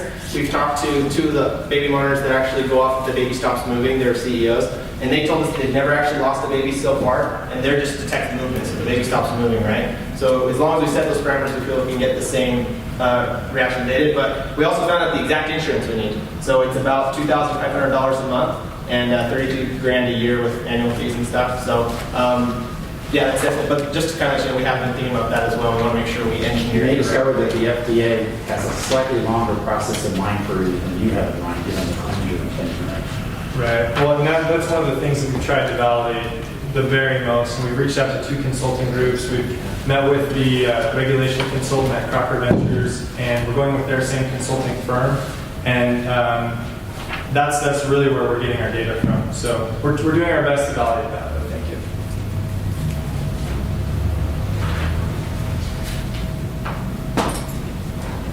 Congratulations. You talk about how much money you're raising and we have a slide for that. There we go. We're looking to raise between 800 and 1.2 million. Again, we're not looking to raise this for a while, and so we haven't honed in on any specifics, super specifics. But yeah, this is just kind of generally what we've been looking at. Right now we have enough money to last us the rest of the year. So at our burn rate, right? But to do the things we want to do the rest of 2013. If at our burn rate. Right, we're going to raise some money for FDA. But if we were going to do FDA and do all those things, we definitely. What is your burn rate? Like $9,000 a year, a month. Because you're not paying yourself. Not paying ourselves, we are paying the engineers. The engineers that are part of our team, we pay them because they have other opportunities. That's your capital you're using right now? Yeah, we raised $75,000 at the start of the year from an angel investor. At what valuation? At $750,000. In addition to that, we've also brought on another $50,000 through competitions and through other funding means, and so we're keeping on top of that, making sure that we have enough to be up. But you're right, for FDA, for the initial testing, we don't have to have all of the money expected up front, but for those tests, we do know the cost associated with those, and so. So why is this company, do all three work full-time, or one of you, or what do you do? What's the company look like on lunch? So us three are actually planning on just full-time without it, starting this summer. Jake's graduating. I'm taking night classes right now, and so I'll be doing what I want to do at night, but during the day we're planning on. And you're going to pay yourselves? Eventually, yeah, we hope to will. Now. Right now, we're When are you planning to raise the money? What? When are you planning to raise the money? We want to raise the money by the end of the summer. By the end of the summer? Yes. And what was your estimate again for how long it takes you to get all the way through the FDA approval process? How much it costs? So it's 4 months of testing time, and then the total overall time is 13 months. 13 months, and how much money do you need during that 13 months, counting the FDA approval process and everything else? This is what we feel like we're going to need once we really start. $1.2 million to get all the way through the end. And that, well, yeah, that includes filling our pipeline, doing our tooling, our operational costs, paying ourselves a little bit of money. Yeah, the thing to do is not to get yourself caught 3/4 of the way across the bridge to FDA approval and have no milestone to show for it when you got to go out and raise money again. Yeah. So you might want to kick that up just a hair just to make sure that you get all the way across the bridge. So your next fundraise is when you've got something that has FDA approval. Okay, cool. And along those same lines, we've actually had 15 distributors in different countries around the world reach out to us, and we're actually in conversations with some of them right now, looking at pre-sales and looking at ways to raise another $200,000 to $300,000 to help buffer that. Yeah, specifically one in Australia said they would cover, it was very general, but they said we'd pay between $100,000 and $300,000 if you could give us, exclusive rights in Australia. So yeah, and of course, we're also, some of our mentors told us to look for other ways, equity-free type stuff. What's the margins on product? 63%, and then so we would make it at 45. They buy it at 120 at 63%, and then the retailers could get 104% markup on it. Does the software already do alerts to your cell phone or smartphone or something like that? It's not that accurate yet, no, but that's what the building. But you mean, so that base unit, could that base unit be configured with a product later on to call your cell phone or? Yeah, we've definitely looked at some sort of an escalation setup where we can. It can already do it. We just need programming. It's just a matter of programming. But yeah. To that end, the price seems a little high to me. And I would be worried about, elasticity at $250 in the market. Yeah, you guys have studied that, but to that end, to this comment over here, have you thought about replacing your standing device with just a cell phone, right? Something to bring the cost down, because I guess if I'm a new parent, I may be relatively young, I may not have a lot of disposable money for something like this. I may not be aware of SIDS as much, unless perhaps I was affected by a relative or somebody I know. I may not be able to afford $250. That'd be my initial reaction, even though it offers a lot of functionality. So I was just curious. I want to high five on that. Something about that is because we've actually already kind of worked on kind of another version of the product that doesn't have that we could sell for $79. See, there you go. And a lot of people have made fun of us. That's why I gave you the high five.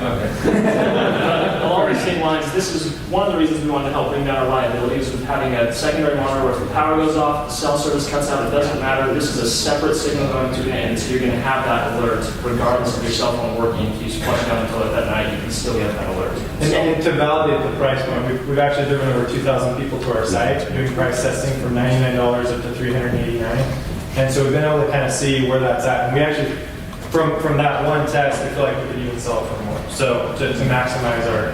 Yeah, we actually were doing these numbers just recently, but our profit maximizing price would be $299 actually, which again surprised us as well. But we'll be doing more testing, but we're actually pretty solid on that, and especially back east where they only have 2 kids. Do you know what I mean? So they're definitely willing to throw a lot more money at it. So, how are we on time? Oh man, we gotta test. We gotta show you guys if it works. Who wants to be the first one to test their heart rate? Yeah, there we go. It's the plus. Just turn it on. A lot of them turn towards send babies home with car seats. To work through how Yeah, we've been colored. Okay. Stick your finger in there so you get the little rubber part at the back in between those two rubber pieces. Between the rubber pieces. All right. The same as to the hospital. Actually, yeah. This is the Oh, is that the other one? Is that the demo? Wrong Okay, app. sorry. That's the demo. I'll let two. See, once again, they forget that venture capitalists don't have hearts. So.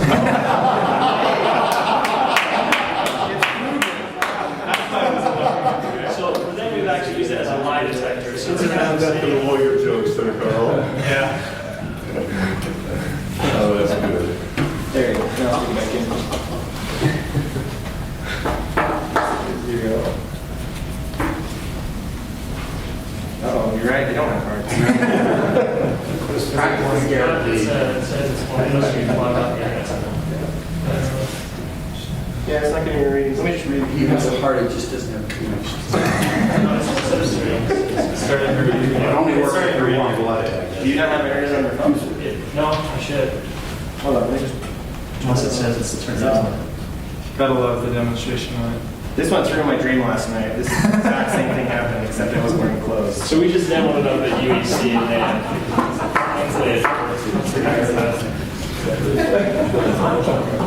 There we go. There's my heart rate. I'm obviously a little bit nervous. And he's Get a pulse out of you. 185 now.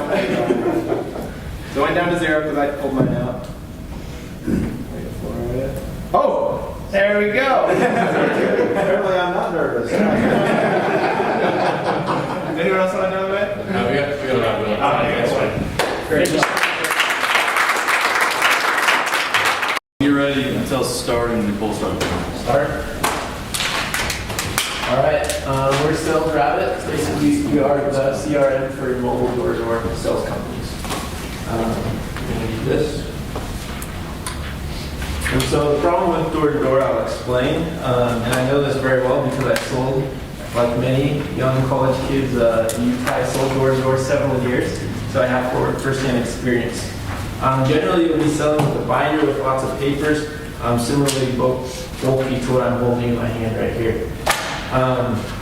Which is a pain because one, it gets heavy. You have a lot more materials than that. You're carrying that around every day. And it's always hard to find exactly what you're looking for.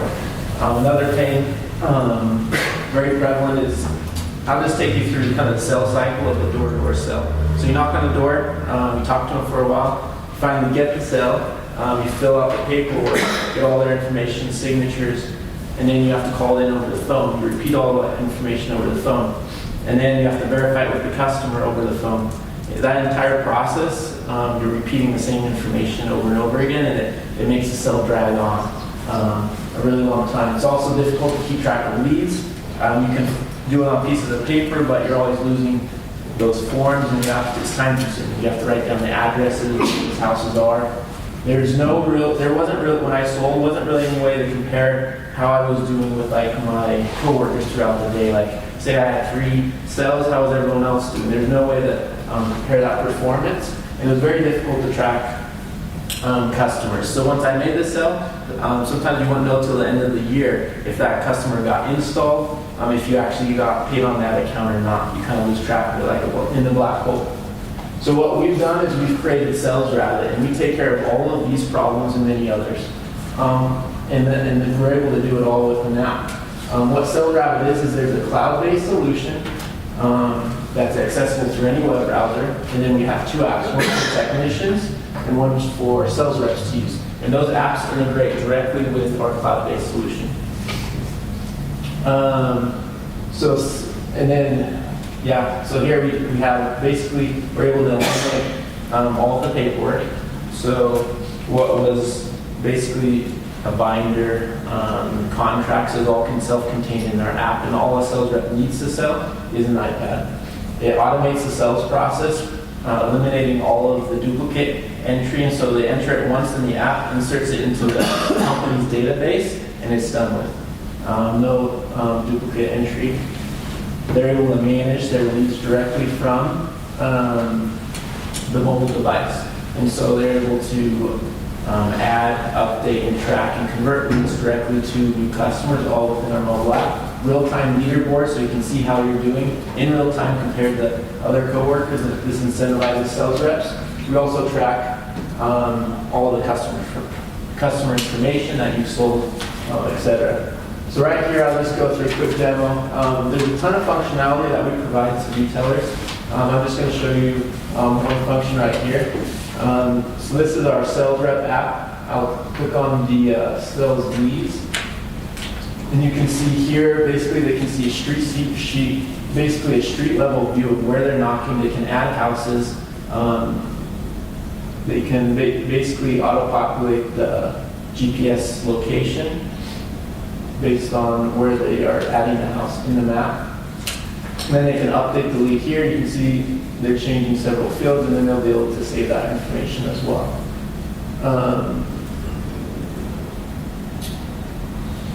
Then you hit save, and it's there, updated, and so forth.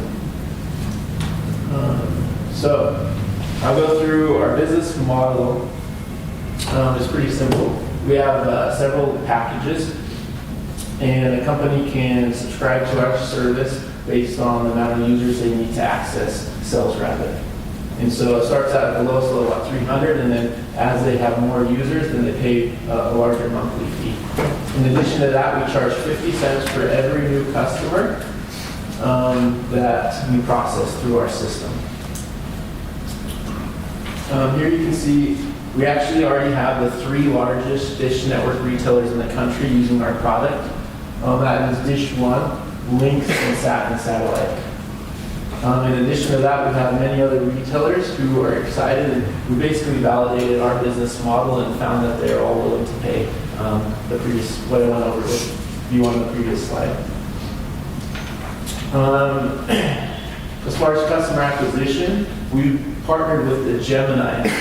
The Gemini, if you're not familiar with them, they are the #1 CMS management software for satellite retailers. They have about 1,000 clients, and we've partnered with them as an approved Gemini integrator, which means they'll be advertising our product directly on their website. In addition to that, our customers will get discounts for certain features that they provide. And I actually don't have it on here, but this morning, I'm really pumped. I just got out of a meeting this morning with Dish Network. I met with one of the executive VPs at Dish Network that basically directs all their marketing department, and he's extremely excited about Sales Rabbit. And in the meeting this morning, we went over, and basically Dish Network's going to be they provide co-op money to all their retailers to help them. So they're going to basically Sales Rabbit will be approved so that all these retailers can spend their co-op money to pay for Sales Rabbit. And so for the retailers, there'll basically be no out-of-pocket money if they are a Dish Network retailer. That's just happening this morning. A lot of other exciting things that I talked about with Dish Network. And basically, these retailers, if they're exclusive Dish Network or mostly Dish Network, if Dish Network tells them to do something, then they do it. And Amir, who I met with, is definitely going to tell them to use Sales Rabbit. So here's kind of our market breakdown. I've kind of been talking about satellite because that's mainly the first industry we're breaking into, the satellite industry. But in the near future, we're adding pest control and security to our product offerings. We already have a security company that will be using our product during the development stage, and we already have a pest control company using our dashboard product, testing it right now. These 3 industries together gives us about 32,000 companies nationwide in the U.S. Our primary focus is door-to-door industry, and so about 15% of those 32,000 are going to give us our door-to-door smartphone companies. And those companies will spend on average about $3,500 a month on CRM type software. And so that gives us a target market of 210 million. Here you can kind of see the competitive space. There's bug-based, there's pest routes. Those are pretty industry specific. For instance, for pest control, but they don't offer mobile CRM solutions. Everyone should know the Salesforce and do real-time results is a door-to-door focused company, but those are general, they're not industry specific, but they do provide a kind of mobile CRM. And then here we have Sales Rapid in the top right corner. We are very industry specific to meet our customer needs, and as well, we have very mobile CRM solutions. And here's our team here. I'm the CEO. So my partner, Remo, is supposed to be here. Some of these slides were his slides, including this one, but he got very sick, and so unfortunately he wasn't able to be here. But I have a lot of experience in door-to-door sales. That's what I bring to the team, as well as Breem and I both started a software company a couple of years ago called AppVanish, and we do software as a service. And it's been very successful. Breem wasn't able to make it, but he's a very skilled software developer. He worked at multi-networks. He's been recruited by Apple. He's an important part of our team, as well as Jeff Lockhart. He graduated from here at BYU, but he's knowledgeable on over a dozen different platforms and languages. He brings a lot of skills to our team. We also have some really good advisors, including Mike Hammond, CEO of Dish One, and Craig Earnshaw, who's an advisor for us as well. The several key hires will be the chief operating officer, marketing officer, and additional developers. Here you can see our timeline. We've already launched our dashboard product. These companies are already using it. Our mobile apps that I mentioned are going to be released April 15th, and now Dish Network is expecting that as well. So that's a hard deadline. We're adding more support for phone and internet industries, pest control, and security. By next year, we'll have support for all of these industries. Here you can see our hockey stick. This is actually based on actual data that what we did is we broke down each of these first three industries. That will be our primary target initially. What percent of each of them we think we can capture. That's what gets us this graph. We believe Sales Rapid has a ton of potential, and many people have confirmed that when I've spoken with them. Currently, we're discussing investment options with Kickstart Seed Fund, and they seem very excited about what we're doing. Here's the deal. We have 200, basically we want 200,000 preferred stock with a 200 million pre-money valuation. We'd be using these funds to expand our product line into these other industries, and we would also have some key hires there, like our chief operating officer, and we would use this money to pay for additional customer acquisition. So this is Sales Rabbit, and I'd love to take your questions. So if you guys have any. How much customization is required to go from one product line to another? Let's say from the dish to the pest to the solar or whatever. It depends on the industry, but I'd say ballpark, maybe you're looking at about 20%. So about 20% of the work could be, yeah, if that makes sense. So it's not nearly what it was to develop it initially. So it's a lot faster. Every sales rep will have an iPad. Who buys that iPad? The company or the sales rep? There's a lot of options. So for every door-to-door sales rep, we want an iPad. And so how that works is the company sometimes provides incentives. So they say, if you meet this, then we're going to buy you an iPad. A lot of reps already have iPads. And they also have, depending on what happens with Dish Network, we maybe have something that works so that they can provide certain funds for their retailers to purchase iPads as well. Dish Network is really excited about, so we have some good promising ideas there. But mostly hasn't been a concern for most people. So one sale basically is going to make the company what an iPad costs. So if they can increase one sale for one rep, then we're just gonna pay for it. You said your target market was $200 million? That's the total addressable market, or that's the slice you think you can get? So this is our target market, and then we'll be going after a portion of that. Obviously, we're going after 100%, but we're realistic with our expectations. But this is only considering these 3 industries, and we have additional industries that we plan to go into. So as I say, I'm just a dumb lawyer in the room, but it seems like you want that target market to be a lot bigger than that as your ultimate goal there. So a few thoughts I had was, what other industries could you use this in? It seemed like MLMs were having these home parties in places where I think there's still a lot of paperwork going on there as well. But you might want to think ahead to what your full market is. I think when some people see $200 million and then assume you're only going to get a piece of that, those might not be the numbers that they're looking for. Recognizing that this is just step one. The number of industries that do door-to-door in the internet age is starting to decline, but you're probably missing one big one at least, and the lawn, garden, tree care industry, which still tends to do it this way. There's a large amount. I mean, there's cable, there's Kirby, and we actually Kickstart. When we were talking to them, they also were talking about, as you mentioned, MLM companies. The list is pretty extensive, and so we just kind of wanted to capture what we can do with these industries, and we'll be supporting these industries in less than a year. So just imagine what we can do in 2 or 3 years. You guys should be part of your message, your pitch. This is just the first step to a much larger market.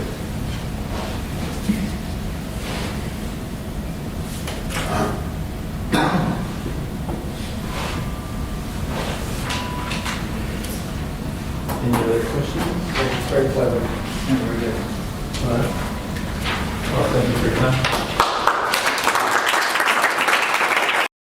Well, all right, we're gonna get started then.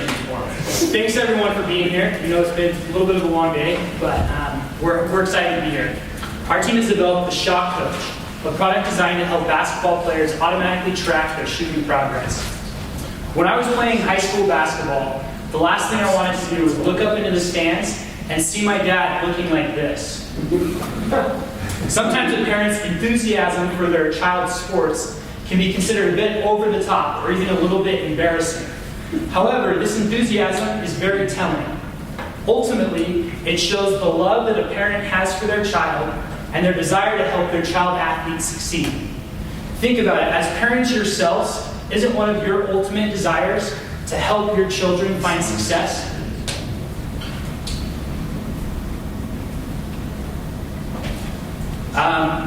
There are millions of parents and players who are searching for a more convenient and automatic way to measure and track success.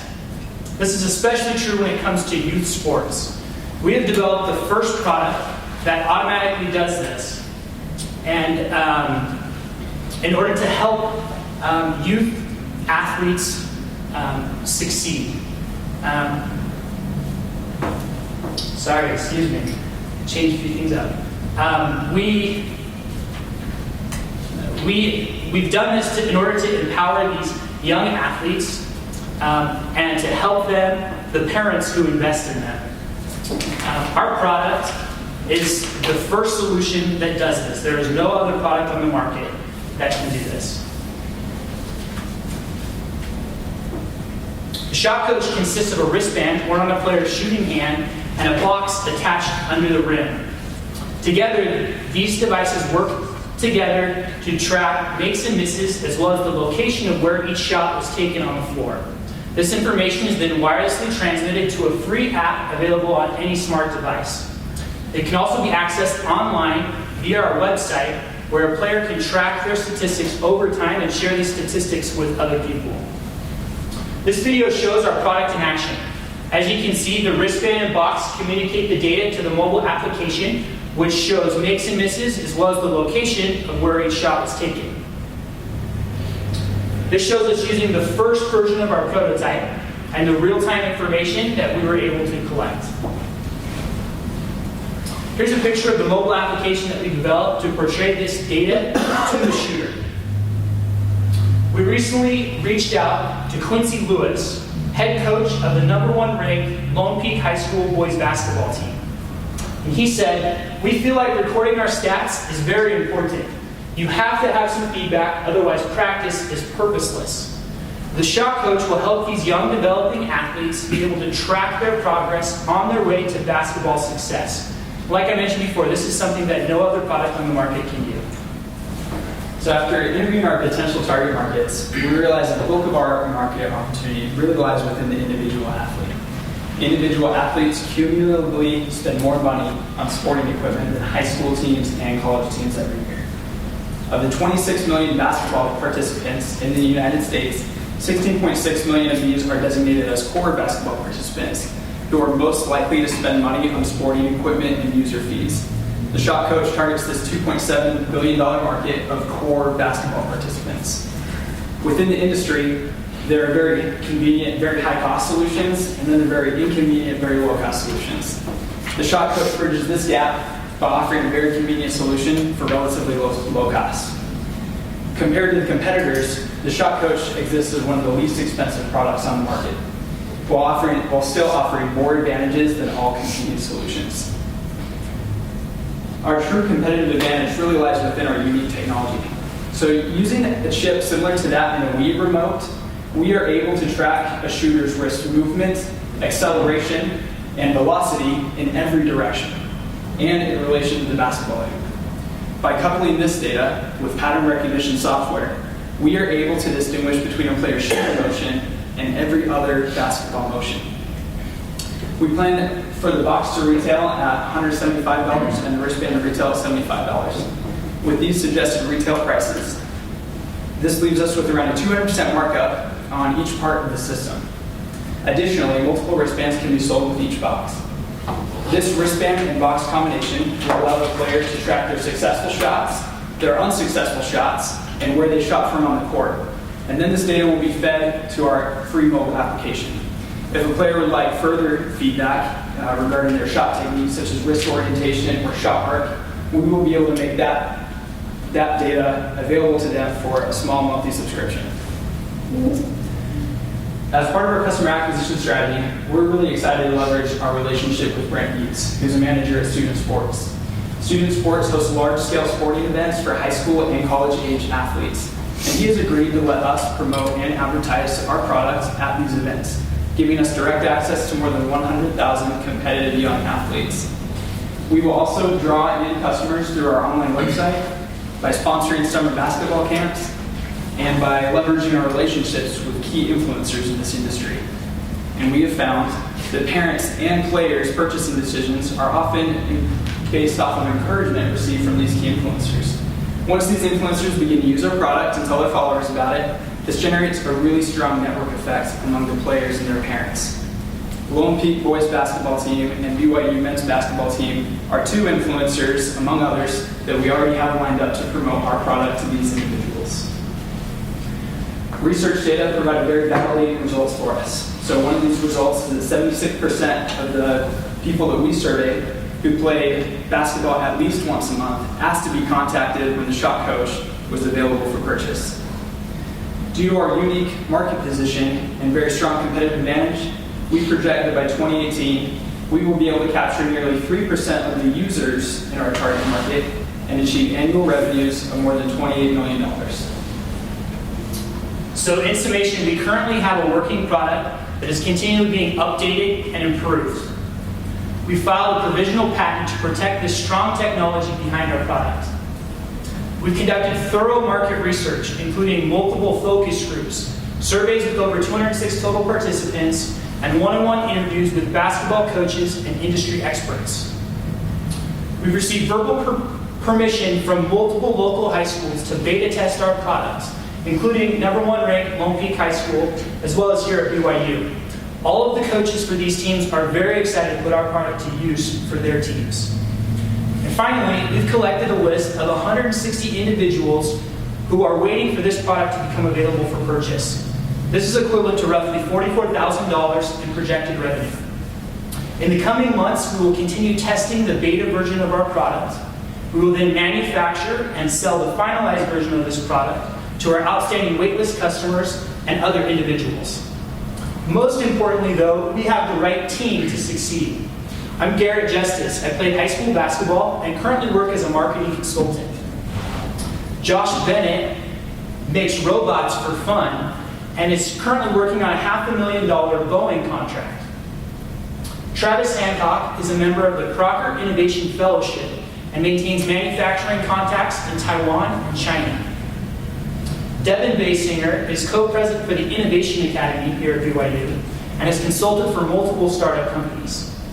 And Mark Bennett has extensive experience in app development and database management. As advisors, we have Nathan Furr, author of Nail It and Scale It, Dan Fellers, venture advisor for Cross Creek Advisors, and Sid Cromanhook, founder of Zinch and former college basketball player for the University of Utah. We also have multiple advisors who are helping us to enter the market, such as Brent Eads and Fred Roberts. So in conclusion, we have the right team, we have a great product, and we have a firm understanding of the market. We are excited to pursue the Shot Coach and the success that it will bring. At this time, we welcome any questions that you might have. You mentioned mobile a few times. Are any of the players actually using it? So far, no. In fact, we're in the process, that development process right now. We tested out, and Mark can talk a little bit more to that, but we tested out our beta version a little bit more this week, and everything seems to be working great. So they're not testing it because it's not available for testing yet. So we're still testing it ourselves. So the technology seems like it would be very similar to the Wii or other kind of motion technologies. What really is your patent and how does it protect you? And the second question is, how hard is this to take off and how many of these units are going to get stolen? Because any of your wristbands work with them, right? So once somebody has the box, all they have to do is buy bands. Sure, yeah, it's a great question. You want to talk to the technology? Yeah, our patent covers multiple things. Basically, it covers the conglomeration of the technology we have in these wristbands.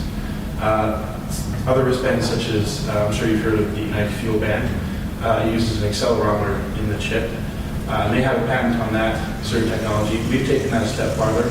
We put an accelerometer, we put a gyro in there, we put a compass in there, and we've patented the use of this along with the use of a compass in the backboard unit in order to protect our product. Do you have to calibrate it every game, or the gyro will drift on you? Yeah, you do have to calibrate typically every session. It's just one shot from the foul line. And then report what? It'll take care of it all for you. As long as you say, okay, I'm taking a shot from the foul line, it'll recalibrate everything for you. Okay, yeah, so it's from the foul line. It can only be used in practice, not a game. Yeah, so yeah, obviously that would depend on the league. A lot of leagues won't allow you to use bands and things like that. However, we are developing the chip right now. So the chip will be essentially just a small 1-inch by a 1/2-inch chip that will be able to hook within a sweatband or like a rubber wristband. So if leagues would allow it and allow something to be underneath the rim, you could, yeah. Yeah. You might have to. So we also have trouble distinguishing an alley-oop to the hoop. Right. Yeah. So obviously it's not going to be 100% accurate. Yeah. However, we're hoping that, and we're pretty confident that we can get it to up around the 98, 99% accuracy level. Is that box mobile that goes under the hoop? Can you take it off and go to another, like the playground, stick it out there? Yeah, it's right now we're using magnets to stick it up under the hoop. They're super strong grip magnets that we're using, but we're working on more permanent solutions, I guess. Could you rejigger the software so that the box doesn't have to be where it is on the basket, but you could indicate where it is with respect to the basket? We're looking at different solutions as far as that goes. There are some hardware limitations on to where it can be placed with our current setup and everything like that, but we're looking into things like that, yes. Have you used the algorithm for a golf swing or volleyball or baseball? This is one of the most exciting things about this. The wristband unit has all the technology to do all of those things at once. We started out with basketball because we thought that'd be cool. But honestly, it's got limits that have no bounds. Well, basketball and baseball seem obvious, but as Ron says, big boys when their toys are way more. Yeah, golf will probably be the next market. Golf or tennis or pretty much any sport that we want to track the wrist movement. I was thinking we needed to have a fixed monitor so it's only basketball, where it's only sport where you're really shooting it. But if you just use this technology, then the market's a lot. What would it tell you for tennis? So with what we're doing right now, we're able to track not only the power going through your arm, but the amount of power, the percent power that you're putting through your wrist when you shoot. So when you're looking at tennis, I'm not an expert at tennis, but I played a little bit. When you swing, you want your wrist to stay steady. You don't want your wrist flopping around like crazy. So it'll be able to tell you how much you're moving your wrist. And the velocity behind it. Yeah, how much You could mount it to the racket though, and you could get that. Sure. Yeah, there's a lot of possibilities with our product right now. And the package is yeah, we're really excited about where it can go. We're sticking with basketball for now because we know it. We've started on that, but there's a lot of possibility with this. Thank you. Thank you. We're excited. Are there any other questions we can answer?